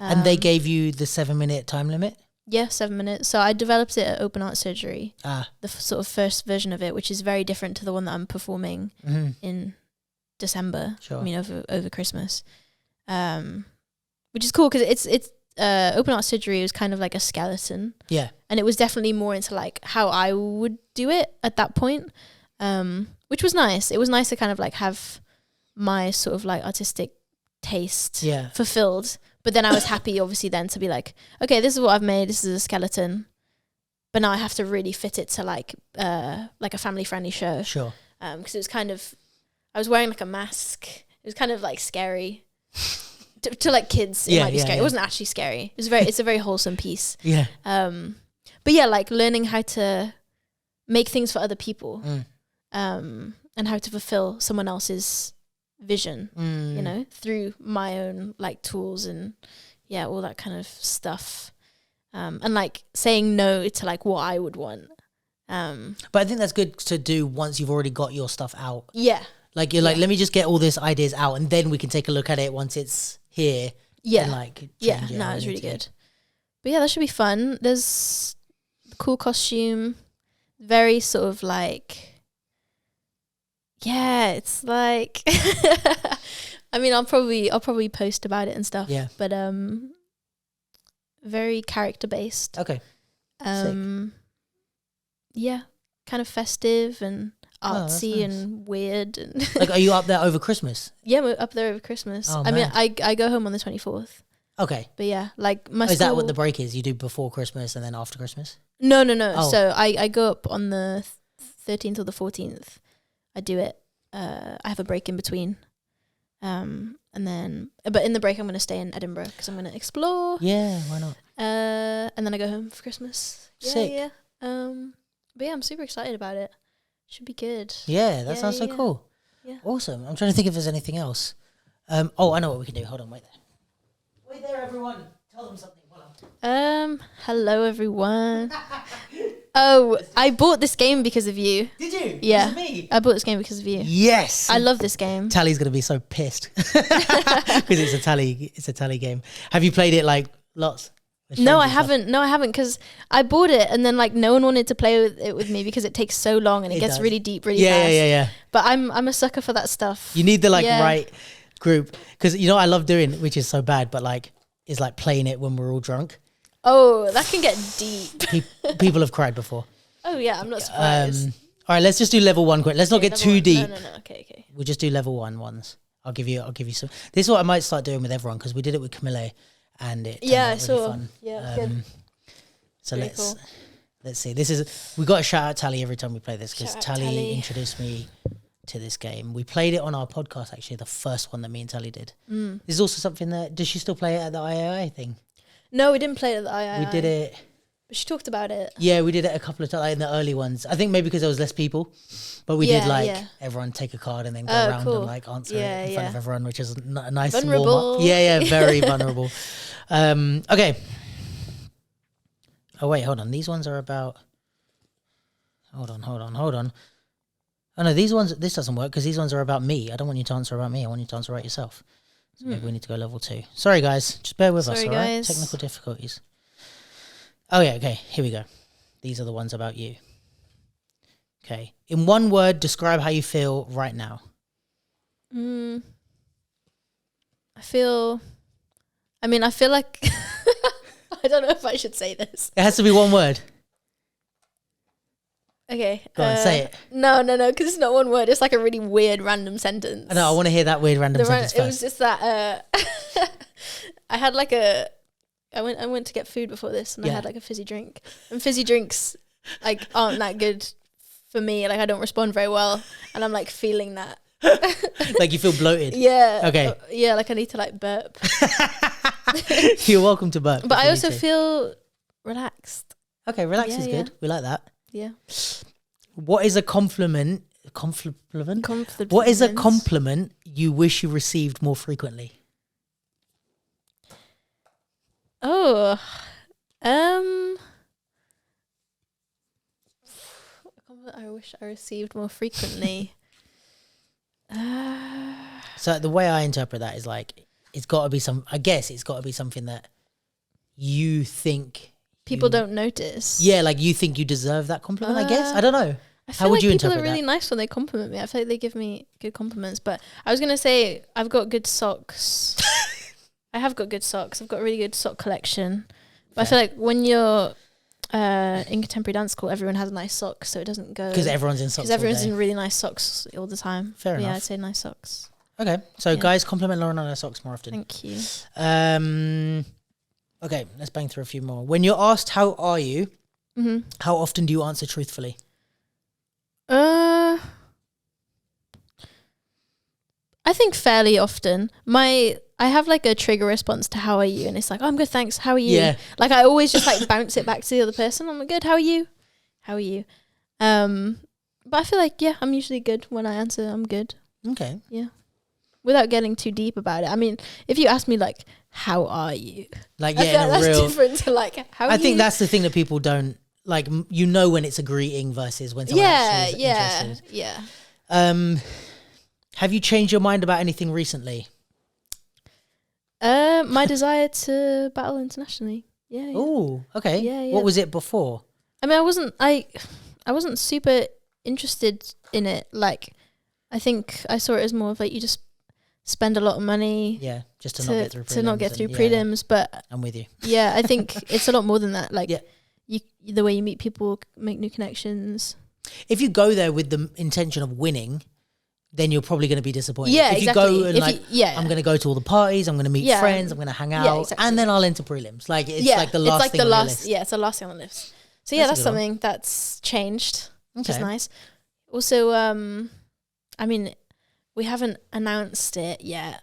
You're getting married? No, not quite. I'm in a crew. Oh, okay. You know this. Oh, yes. Why am I acting like? Okay. Oh, really? Tell me more. You know this. But yeah, it's yet to be announced. But being in a crew has really helped my desire for like being in the scene. Nice. And like it gives you a place. To belong. It really does. I think otherwise, not being a crew, you're like kind of lone wolfing it a bit, and it's hard to be motivated. You're just on your ones. It's just like you need a support system. Yeah, exactly. Support system. It's really nice. Yeah. Okay, sick. Okay, let's do a few more. I love these. What do you crave more of?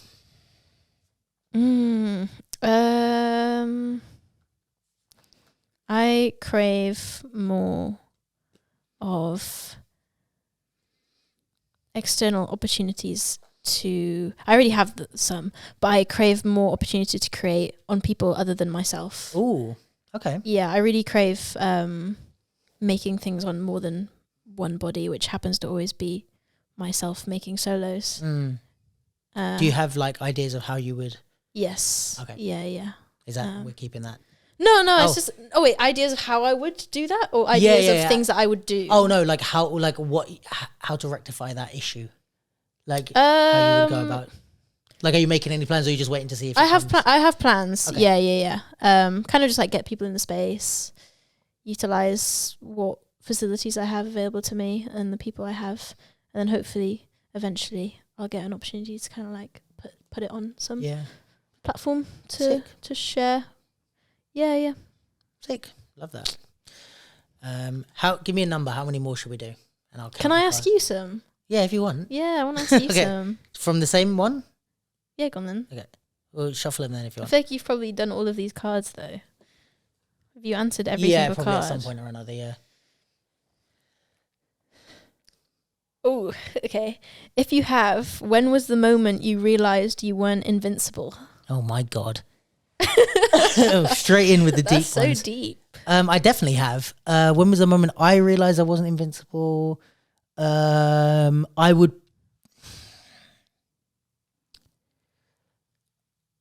I never really had that, to be honest. That thing of like being, yeah, I've always had a bit of a like fear of like getting sick or dying or that type of thing. So I've always had that worry. But if I had to pick a moment when it really hit me, maybe when my grandparents died, when I was like 15, 16, that was probably like a big moment of like, holy shit, like we're all going, you know? So yeah, that if I had to pick a moment, that's probably the biggest one. Yeah. Oh, this is nice. What is something you wouldn't want to change about yourself? Quite a lot. I'm quite happy with who I am, I think. You're lovely. You're you're a really great person. I think maybe like my empathy, like I have a really strong, like, how do I say that? Like almost my gut reaction to a lot of situations, positive or negative, is like, oh, but how does that person feel? Like if I have an argument with someone, immediately I'm like, I put myself into their shoes, almost like without thinking. I'm like, but what? And sometimes at the detriment of myself. So like, if me and you have an argument, yes, in a way, but I think as I've got older, I've learned to harness it for good. Like like if me and you argued when I was younger, my instinct would to be like, well, I see exactly why Lauren's annoyed with me. I should apologize immediately. Yeah. And now it's like I've kind of found a good balance where I'm like, right, I can put myself in Lauren's shoes. I 100% see why she's annoyed at me, but I also know where she's wrong and why I did the right thing or whatever. So then when I explain it to you, I can be like, look, I understand why you feel this, this, and this. Here's why I did what I did. And then you're like, okay, he's seen both sides. You know what I mean? So I think I've got quite good at conflict resolution because of my empathy. So maybe like that would be one of the top things of like, I think it works well for me as like, I'm very not defensive. If that makes sense. If somebody attacks me about something, I'm usually not like, oh no, but I'm like, okay, well maybe I did fuck up. Let's talk about it. I'm like, yeah, you're probably right. Yeah, probably did do something wrong. Do you find as someone like that, because I feel like I relate, that you sometimes can't find your own opinion for something? I feel like you're quite good at finding an opinion, but do you always kind of like think about everything else, all the factors beyond you before you find your own opinion of something? That's a good question. Maybe when I was younger.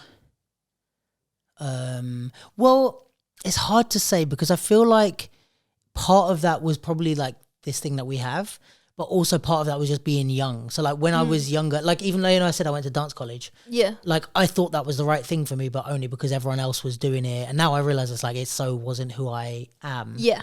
But I didn't really know myself yet. So there's part of it that I think is normal, but also, part of it probably was me just thinking about what other people are doing and wanting. Yeah. I don't know about like the opinions thing. Now, no. Yeah. But maybe when I was younger. When you were younger. Yeah. Do you think the image you have of yourself matches what people see you as? I'd like to say yes, but probably not. I think it's so funny. Like so many of these answers are like, I'm like thinking of myself getting older, but like, I think now I've realized that you never, like there's not one you. Like no, every single person you meet has their own version of you. Exactly.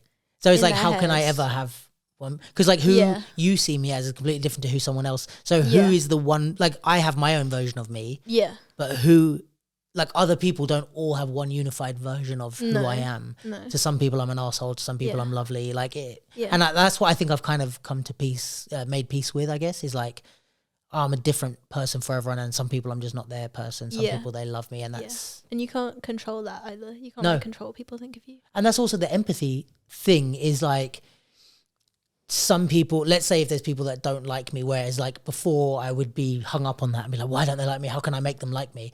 It's like, it could be like, if I put myself in their shoes, maybe I'm like, yeah, I see exactly why you don't like me. Like to someone that doesn't like my personality, I'm very annoying. You know what I mean? But to someone that likes my personality, I'm great. It's it's it depends what you value in a person or what personality type if you're someone that doesn't like someone that talks a lot, you're not going to like me. You know what I mean? If you're like, you just like quiet, I don't know, whatever, that's not me. If you like someone that's very excitable and hyper, then you're going to love me. So I think it's, I've kind of made peace as like, some people are right to not like me, and some people are right to love me, and everyone's right in their opinion, you know, which is kind of a shitty vague answer, but I would say probably no, based on the fact that I don't think that's possible to know. Yeah. What do you think? What of you? No. What do you think of me? No, what do you think about your answer to that question? I feel like I have a really bad gauge of how people Really? see me. Yeah. Okay, Like, how do you think people see you? That's the question. I don't know. That's the exciting question. I don't know. I feel like other people surprise me, and I surprise other people sometimes in like people's perceptions or my own perception of myself. Okay. In what way? Like, I don't know. People might see me and think like I'm quite quiet, which I am and can be, but I feel like when you get to know me, I feel like I have something to say, or like you're worth talking to. Yeah, for sure. I've never thought, well, I think of you as quiet as like out in public. Like you're not going to be the one that's like, you're not like Jen or Abe where you're going to be like out screaming and shouting. No. But in like this situation, like you're reserved, but you're not quiet. Yeah. Do you know what I mean? Yeah, I also do way better on like one-on-ones than I do in group situations. Sure, fair. Yeah, I'm definitely, I can be shy, but when I'm like cracked a little bit, or like I trust you, then we're good. Then we're good. But that's a good thing to have. That's Yeah. I think people probably see me as quite, reserved. Sometimes awkward. I don't think you're a bit of a nerd. I think you're cool, man. A cool nerd. I feel like I'm a cool nerd. Yeah, that's the best type of person. Thanks. This is kind of on topic but off topic. I listen to a lot of like podcasts, and I cycle to school now. Team cycling in London. Be safe, please. Yeah, I'm literally bright orange every time I'm on a bike, and I don't go on like the main roads. Sick. But I have a lot of time to listen to podcasts, and I was listening to a podcast this morning. It's Diary of a CEO. Oh yeah. Did you listen to that? Which with Stephen Bartlett. It was with Mel Robbins. I haven't watched. I've watched a couple. It's the newest one. Right. So Mel Robbins is I think a psychologist or something like that.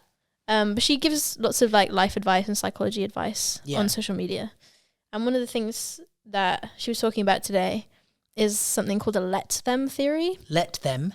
Yeah, okay. And it's kind of like became a bit of a craze because it's like so simple in the idea that you will be happier if you like realize that you can't control what other people think of you, or other people's actions, or other people's thoughts and feelings.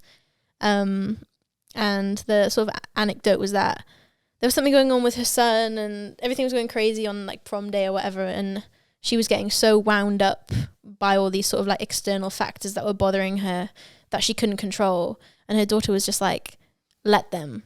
Just let them. Yeah. And it's like so simple, but that idea is just like, yeah, you can't control what other people think, and you'll be happier when you realize that you can't. And yeah, I definitely, as a people pleaser, and you probably too, you try to manage and arrange things so that everyone's sort of like in a good place. Yeah. But yeah, you can't control everything around you. Truth. You got to control what you can. Yeah. Which is usually you. That's great. It's like there's it's like a prayer originally, and I'm not religious at all, but it's the God grant me the serenity to change the things. What is it? Hold on, I'm going to read it. I'm not religious either. So no, but it's like, it's idea. Almost like I could get this tattoo. I might at some point actually. Because it's like, I don't care about the God thing, but God grant me the serenity to accept the things I cannot change, the courage to change the things I can, and the wisdom to know the difference. Yeah. That's like, I love really that. That's like it, I guess. It's like, what can I change in this situation? That, then change it. And if you can't change it, accept it. Yeah. So like, it's just one of two things. Like, can I change that? Yes, do it. Mm-hmm. If you can't, forget it. Yeah, like, exactly. Which is way easier said than done, but. Oh yeah, way easier said than done. It's a good way to think about it. It's a good way of doing it. I want to find a good one. Yeah, go for it. This might be. Okay, these are both kind of good. We can do both. Okay. I'm not in a rush unless you are. No. If you could have it your way, Okay. who would you be with? Where would you be? And what would you be doing? Oh God. If you could have it your way, Luke. Your way. Well, I get. Is there? Are we talking like alive or dead, or like it doesn't matter? Like, Just like if things are like, you know, I guess your dreams, they weren't limited by anyone else or any like sort of capacity. Like, what would you? You know what is really nice to be able to say? I'm not far off it. Like what I'm doing now, which I think is nice. You know, like I just maybe would. I don't know. Like I'd be doing this, but in my own podcast studio.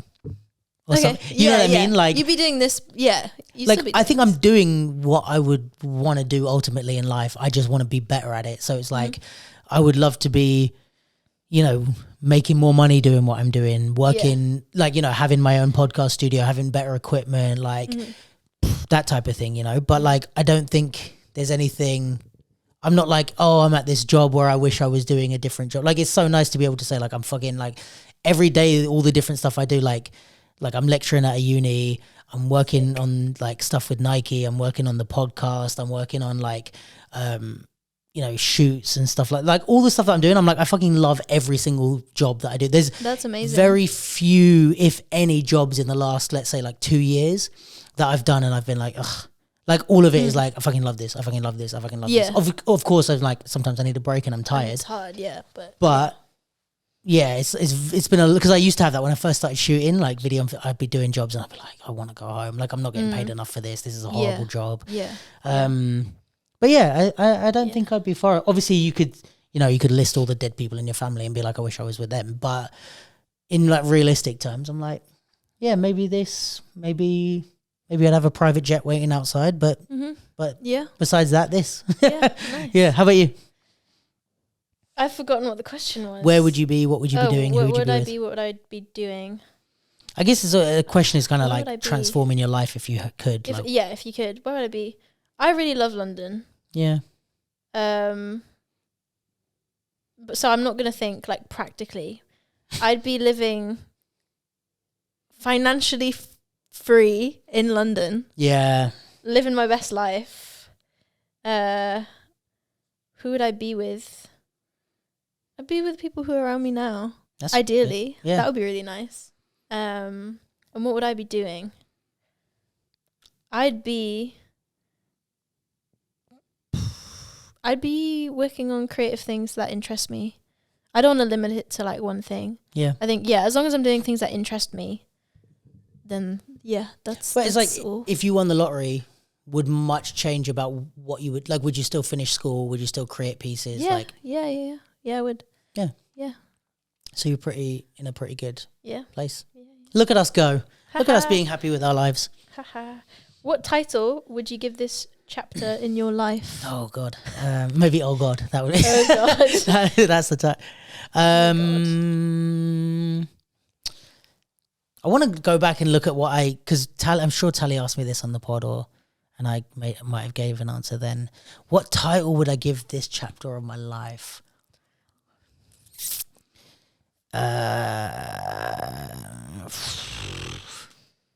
Maybe like, without getting too much into my creative writing, without pulling out a thesaurus, maybe something along the lines of like game time or something. Game time. Yeah, I feel like that would be the chapter of like. I see that for you. Do you? Yeah, I do. I think you've been doing bits, like the things that you've been talking about doing. You're doing. Yeah. Know? And it's like, it's weird because it's like this, I mean, it's the way of life, isn't it? But like, there's a version of me a long time ago that would have seen myself in this position that I'm in and be like, whoa, things are sick. But now me is like, this is just step one of 100. Scratching the surface. Yeah, like there's so much to do, so much to get together, so much to like build. And now is the time, which is why I'm maybe more stressed than I have been in the past. But like that it's like now is the time that I can't afford to fuck up.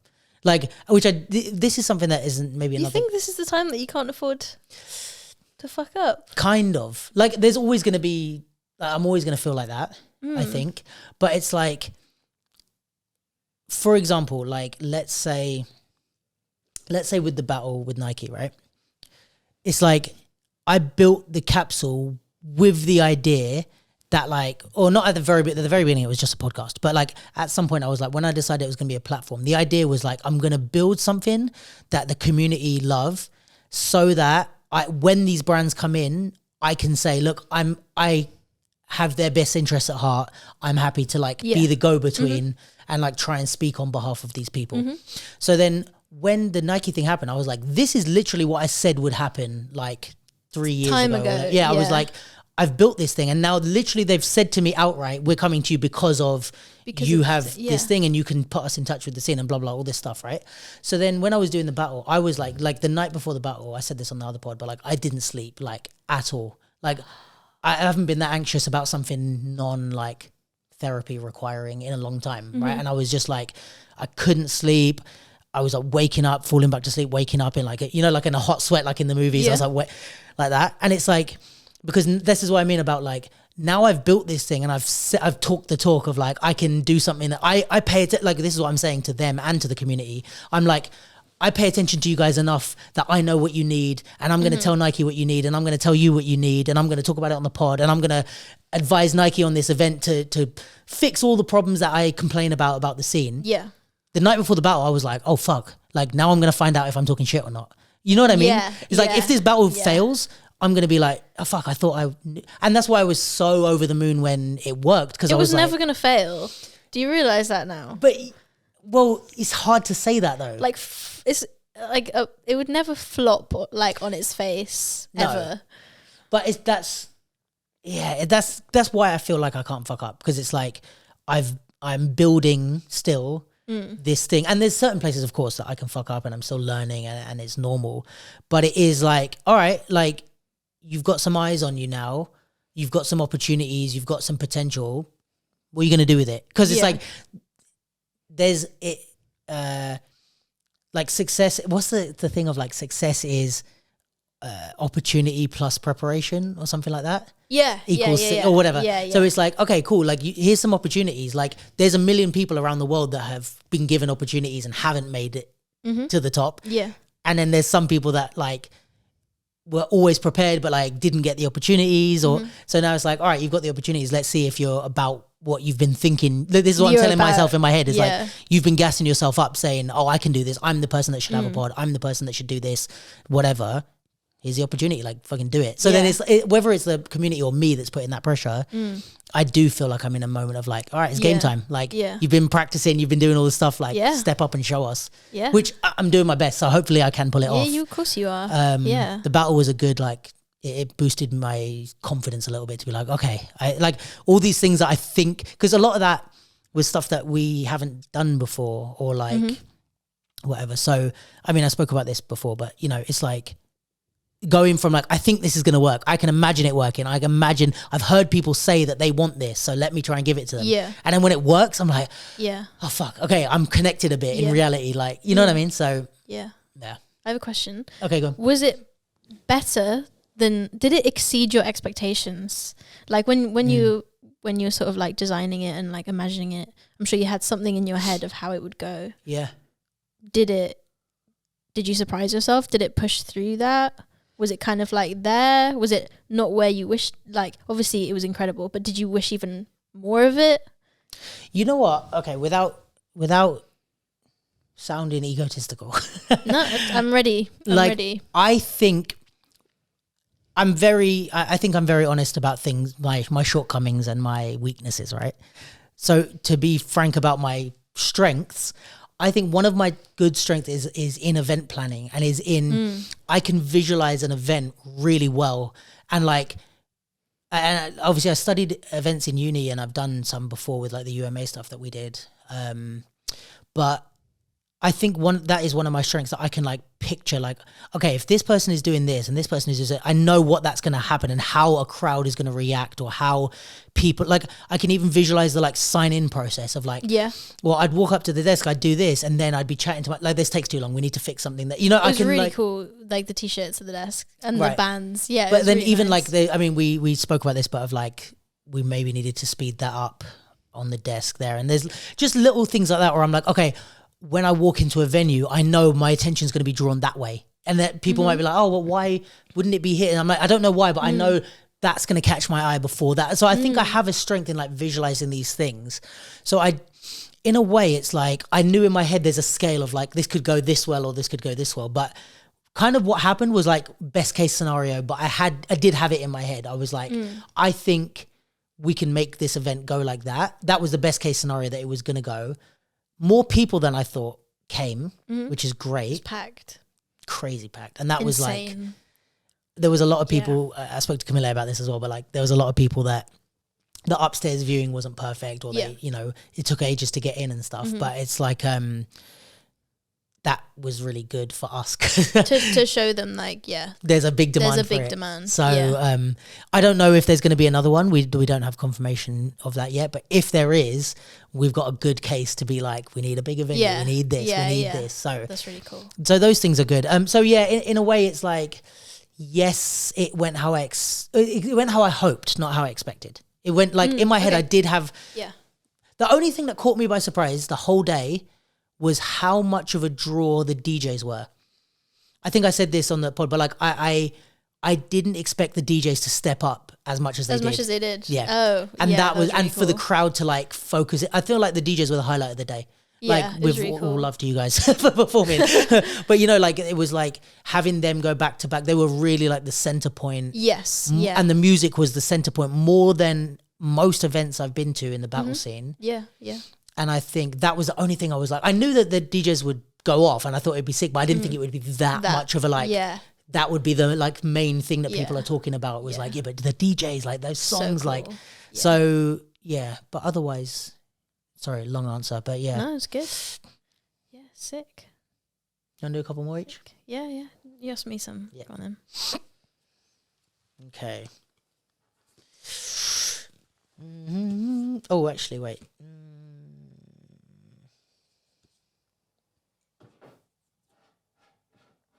Okay, let's do this one. What question are you trying to answer in your answer most in your life right now?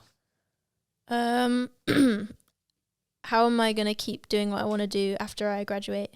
Ooh. Yeah, I've only just started second year, but like my brain is a couple years ahead. Like how, for example, like living in London, like hopefully being able to keep living in London. And yeah, like what am I going to be doing? Because there's the stuff that like I would want to do. Yeah. But there is progression to that, and like what is that? And you know, work and being around and like being happy and all that kind of stuff, and like the unknown, all of that. Yeah. I think you'll be fine. As much I think I'll be fine too. Again, it's like but that's just the voice in your head is like, yeah. I'm interested to see what is in store. No, I think you'll be fine. Because like, also the fact that you're even asking that question means that you'll be fine. You know what I mean? Like the people to worry about, the people that walk out after third year, like, oh yeah, I need to get a job. Like, you know what I mean? Yeah. So I think like you already starting to like, if the cogs are already worrying, as much as that's like anxiety inducing, it also is the thing that's going to find you the answer. Yeah. You know what I mean? Yeah, probably. Yeah, it's true. It's true. But yeah, I can't imagine you having a problem like with work and stuff like that. Like, but another year, look at what's happened in a year and a half. I know. You've got another year and a half before you, or more. No, before I even need to, like, you know, I got that student loan, that sweet student loan. But it's like, look at all the progression if you think about it since we last did the pod. Yeah, insane. That's crazy. And if we do another pod, well, we can do one before that, but if we do another pod when you graduate, imagine like all the things that are going to come. Yeah, it's crazy. Plus all of this. Like, I think you'll be like, I reckon it will come even before you graduate, but you'll be like, oh, I've got like a tour lined up or something that's like. I mean, hopefully that'd be cool. Yeah, I think you'll be fine, man. I think you also like, you're a really like practical, logical thinker as well. Like you're the Tally type of breed of person where you're like spiritual. That's a compliment. Artsy. No, but it's true. It's like you are like new gen Tally, but like you're like spiritual, artsy, deep thinker, but then you're also very like logical, straightforward, Like, how can realistic. I actually do this? Yeah. Like, Practical. which is exactly, which is like you need both. I think you can't. I think I'm a bit too much on the logical side. I need a bit more Tally in my life, but then it's like I know people that are a bit way too on the spiritual side, and it's like, yo, you have to pay rent. But you actually have to like make things happen. Yeah. It's like, no, but if I just visualize a piece, someone will commission me. It's like, well, not really. Like you also have I to just visualize the number in my bank account. Yeah, it'll happen. It'll just happen. Yeah. No, but I believe in you, mate. And you've got like, you're Thank already you. building like a strong support system, and it's only going to get stronger. So that's also part my of, support system within the UK is yeah. amazing. Yeah. Within the scene, like, yeah, I'm very, very appreciative of everyone who looks after me. Yeah. It's really nice. It's really, really We love nice. you, mate. We love you. Love you too. Do you want to do the last Too. couple? Yeah. I'll let you choose. Okay.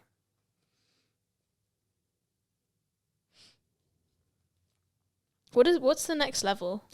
Is that like The next crying? level is no, somewhat, but like Crying level.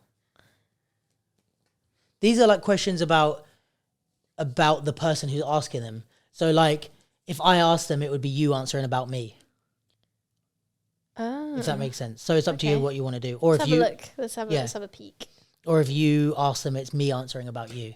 So it depends who you want to, Okay. who are we turning the spotlight on. Oh, okay. Um.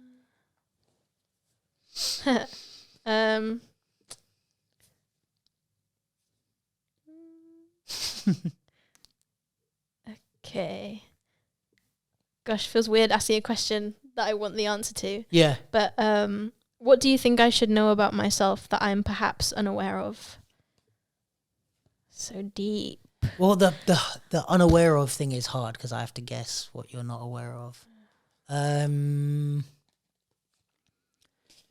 All right. So I've told you this multiple times, so it's maybe not going to come as a surprise, but like how fine you're going to be in your career.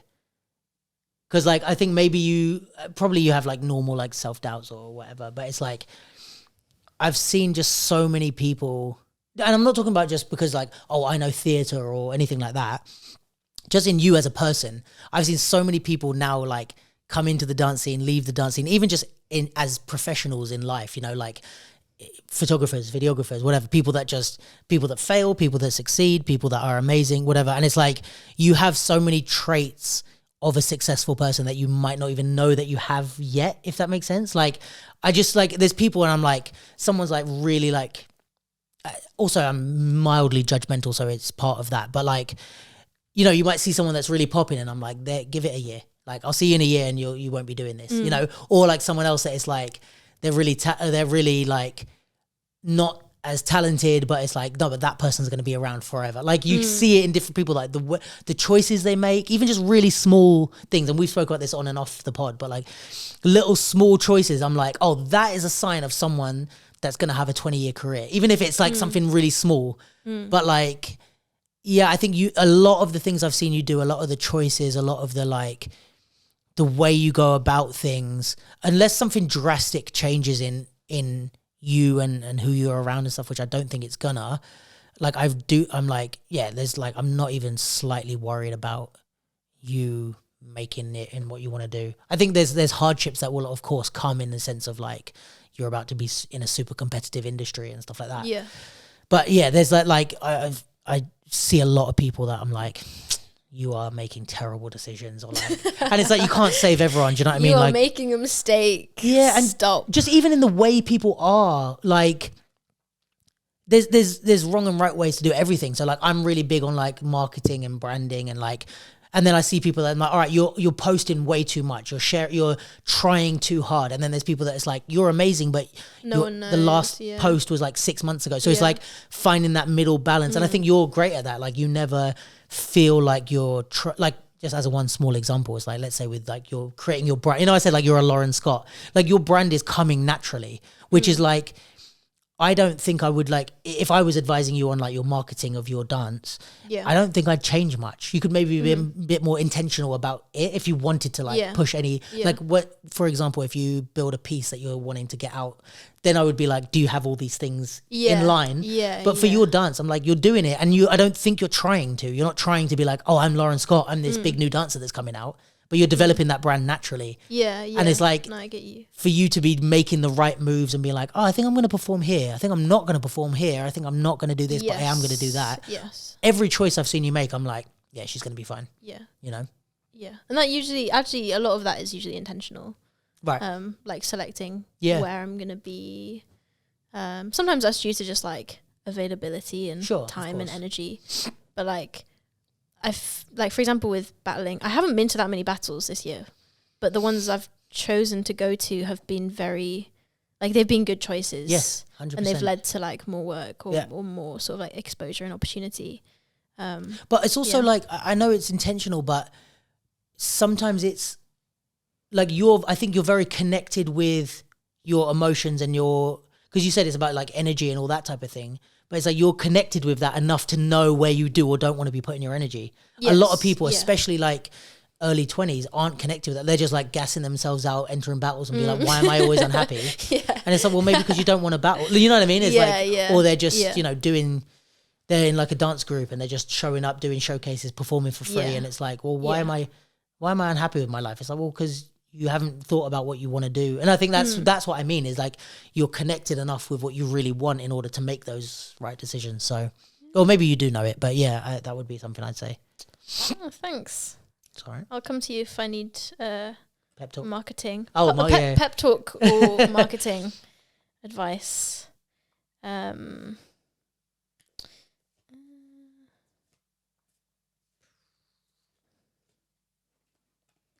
Gosh, it feels so like strange, like almost narcissistic. Or should I? No, I can't choose one. Or do a shuffle. Just pick. You have to pick it at random. That's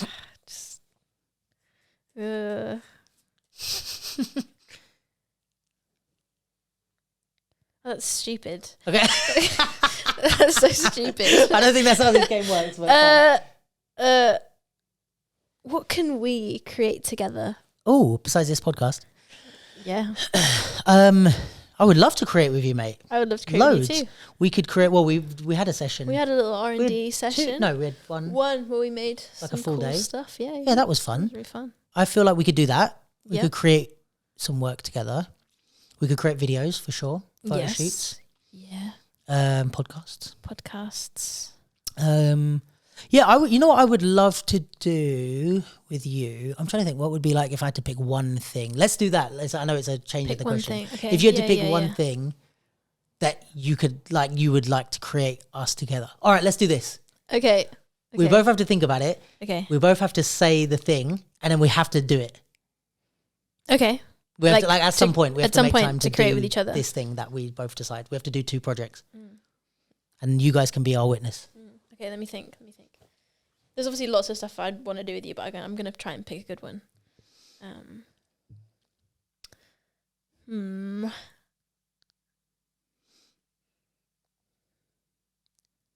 I feel like, okay, I'll say mine. Okay. Or will that influence yours? No. Okay. I feel like what would be cool is to create like a video together, like, but us dancing in it. And like something, maybe like I don't know how to say that, but like somewhere between like a short piece and just a freestyle video. So like we kind of arrange it and we spend a bit more time on it than just making a freestyle video, but not so much time that we have to take a week and R&D it. Do you know what I mean? We actually like a creative concept, because I think it would be sick to like, for you to push me on the like theater side of things and be like, okay, how can we do like a creative concept? That's something that I wouldn't usually do in that way. Cool. That would be cool for me. That would be really cool. I mean, I was thinking similar-ish. I was thinking of like a film that would then be like screened in like a cinema, like an independent cinema, like a capsule theater film thing. Oh, that would be movie. Sick. Okay. Short film. Ooh. Dance. But you know why? The only reason I say about like the not doing something shorter is like, I don't know how much time you're going to have to do something like this.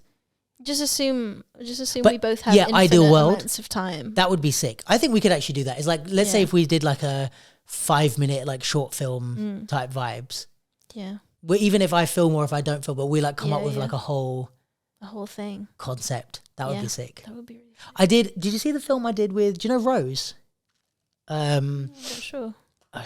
I'll try and show you. If I haven't shown you, I'll show you afterwards. Okay. But I made like a short film with her. It's like she directed a lot of it. She had like the idea and some like choreo stuff. But basically we filmed and edited the whole thing in 2 days.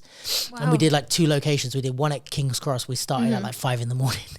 We shot there and then we drove to the coast where the cliffs are. Yeah. Filmed there. Yeah. Went home, woke up the next morning and edited for the whole day from like 10 until like 11 at night and like finished the whole thing.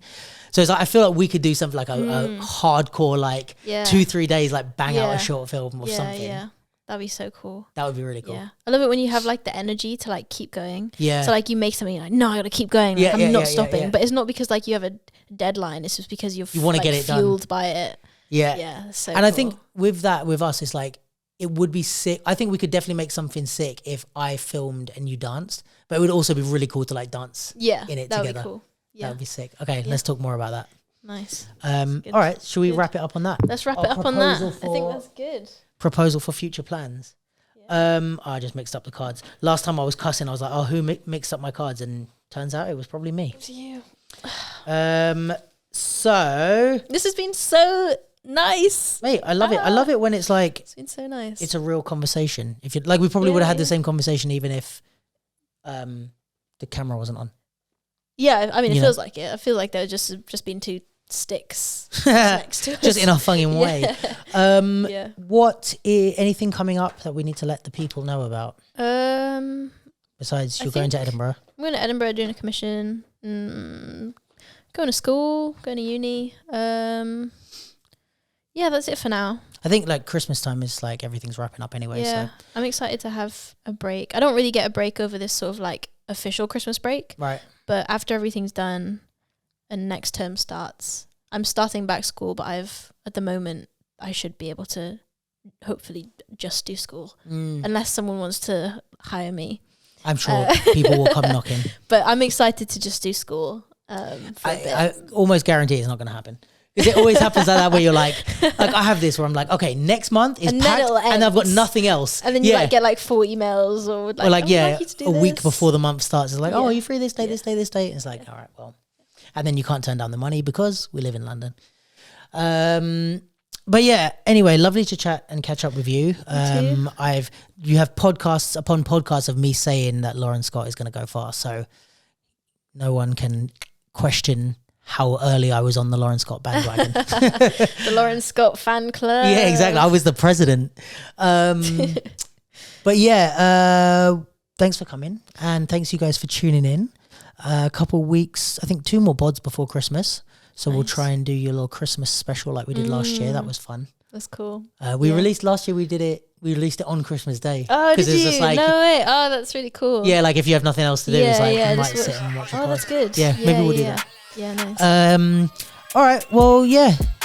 Love you, everyone. Have a great week and catch you next time. Yeah. Peace, love, hugs, and anything else? And a cup of tea. Peace, love, hugs, and a cup of tea. Yeah, see you later, guys.